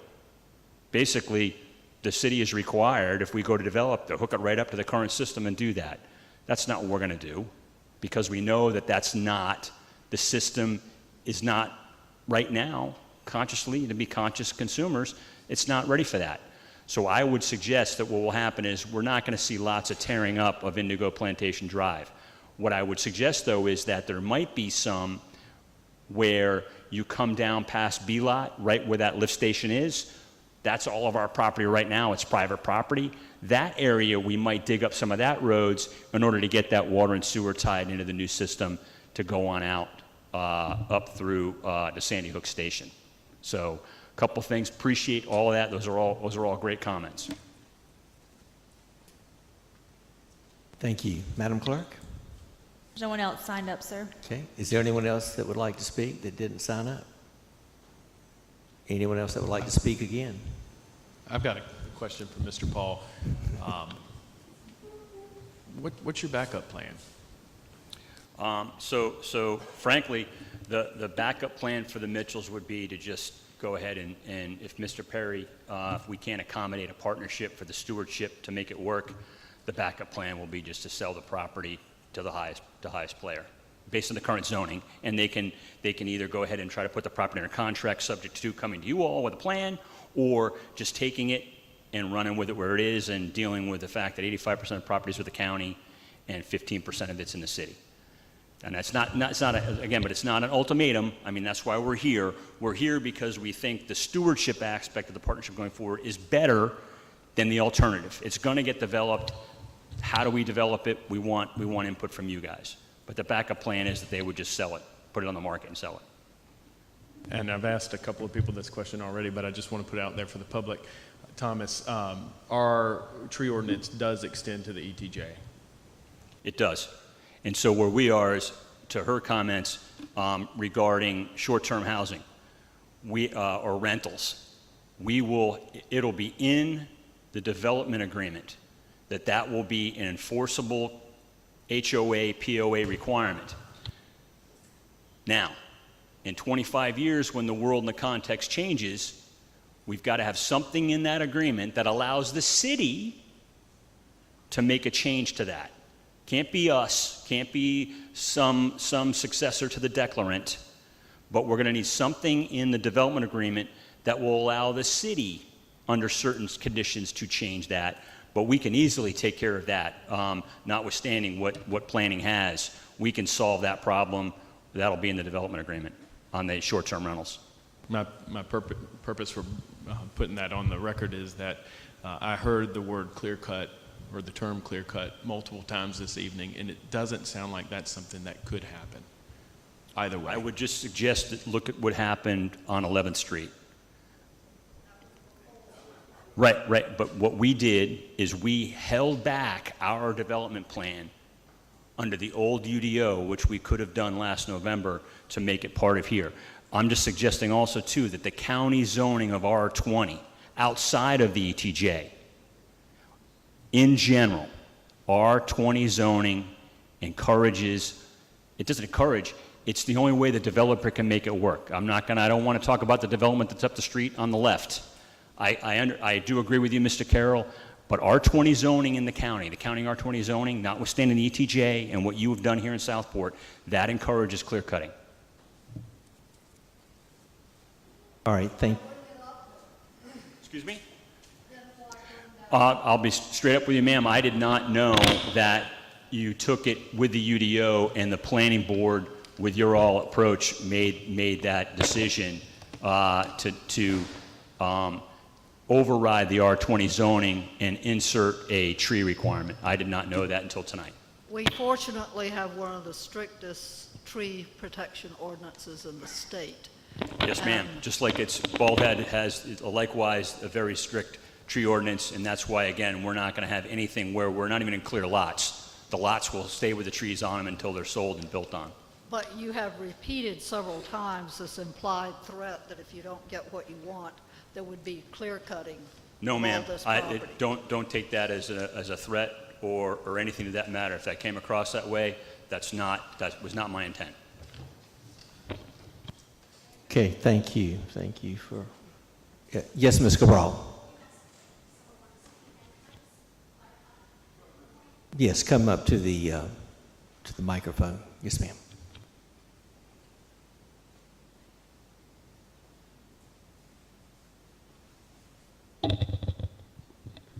I think you might have misunderstood the point that I was trying to make when I talked about the legacy and how the voters may respond. I think the point is you'll all be gone. Nobody sitting here will be sitting here in 10 years. Most likely. Well, I'm sorry. Mr. Carroll, right in front of this young man, and you make that statement? Maybe Robert will still be here in 10 years. Who knows? You know, there may be term limits by then. But anyway, the point that I was trying to make is you'll all be gone. And 1,500 homes, that level of density, which was never intended, which will totally change the character of Southport, will be your legacy. And our only recourse is to vote, right? And it doesn't matter. That will be the legacy. So that was the point that I was trying to make. Yes, ma'am. Thank you, and appreciate that comment. And I can assure you my legacy will have nothing to do with, after what I've already done, it won't have anything to do with Indigo Plantation Phase 2. I can assure you of that, madam. All right, thank you. And I want y'all to realize one other thing. If I was not mayor sitting here, you would not have this length of public comment, because and I'll say it again and again, under the old board in previous administration, public comment was 3 minutes. So excellent discussion tonight. I appreciate everyone in that regard. And I'm going to call on the chairman of the planning board, Sue Hodgen, and to go over the main event. This is the main event in particular of why we're here tonight. The other part of the main event is to present this and submit it to the planning board and for them to appoint a committee. So, Madam Chairman. Thank you, Mr. Mayor, and thank you to all the gentlemen that presented tonight for your time. I do want it noted for the record that Planning Board member Mo Meehan has been attending virtually tonight, unable to be with us physically at last week's regular meeting or this joint meeting due to some recent surgery and her inability to drive or sit for long periods of time. The same for Mr. Donnie Joyner. He's attending our joint meeting tonight via live stream. We look forward to seeing both their smiles again very soon. Now that the planning board has been officially presented this project, we understand that we have the option to do extra planning board meetings, which of course will be properly noticed and open for public involvement, and committee assignments and meetings for discussion of aspects of the project. Tonight, I'm assigning the following review committee to begin the work for the planning board: Chris Jones, Mo Meehan, and myself. Thank you, Mr. Mayor. Thank you, Madam Chairman. We look forward to those meetings and from your recommendations concerning this project. Item H, board comments. Mayor Pro Tem.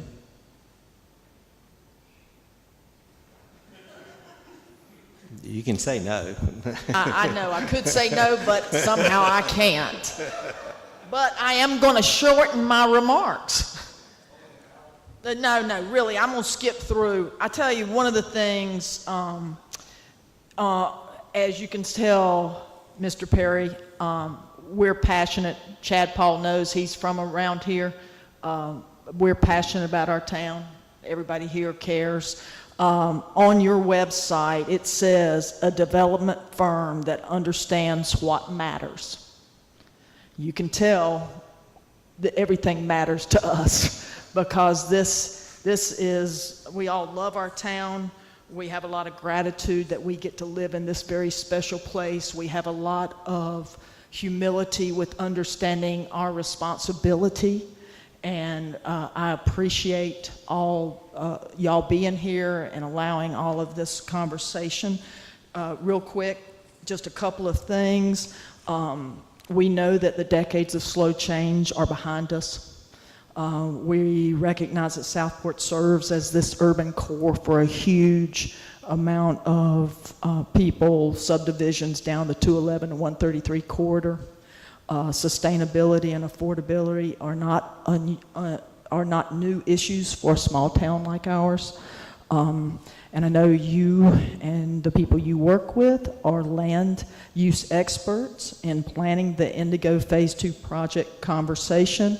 Please consider ways that could help us mitigate the impacts of development outside of our jurisdiction, because whatever project gets put there, it will be impacted by that as well.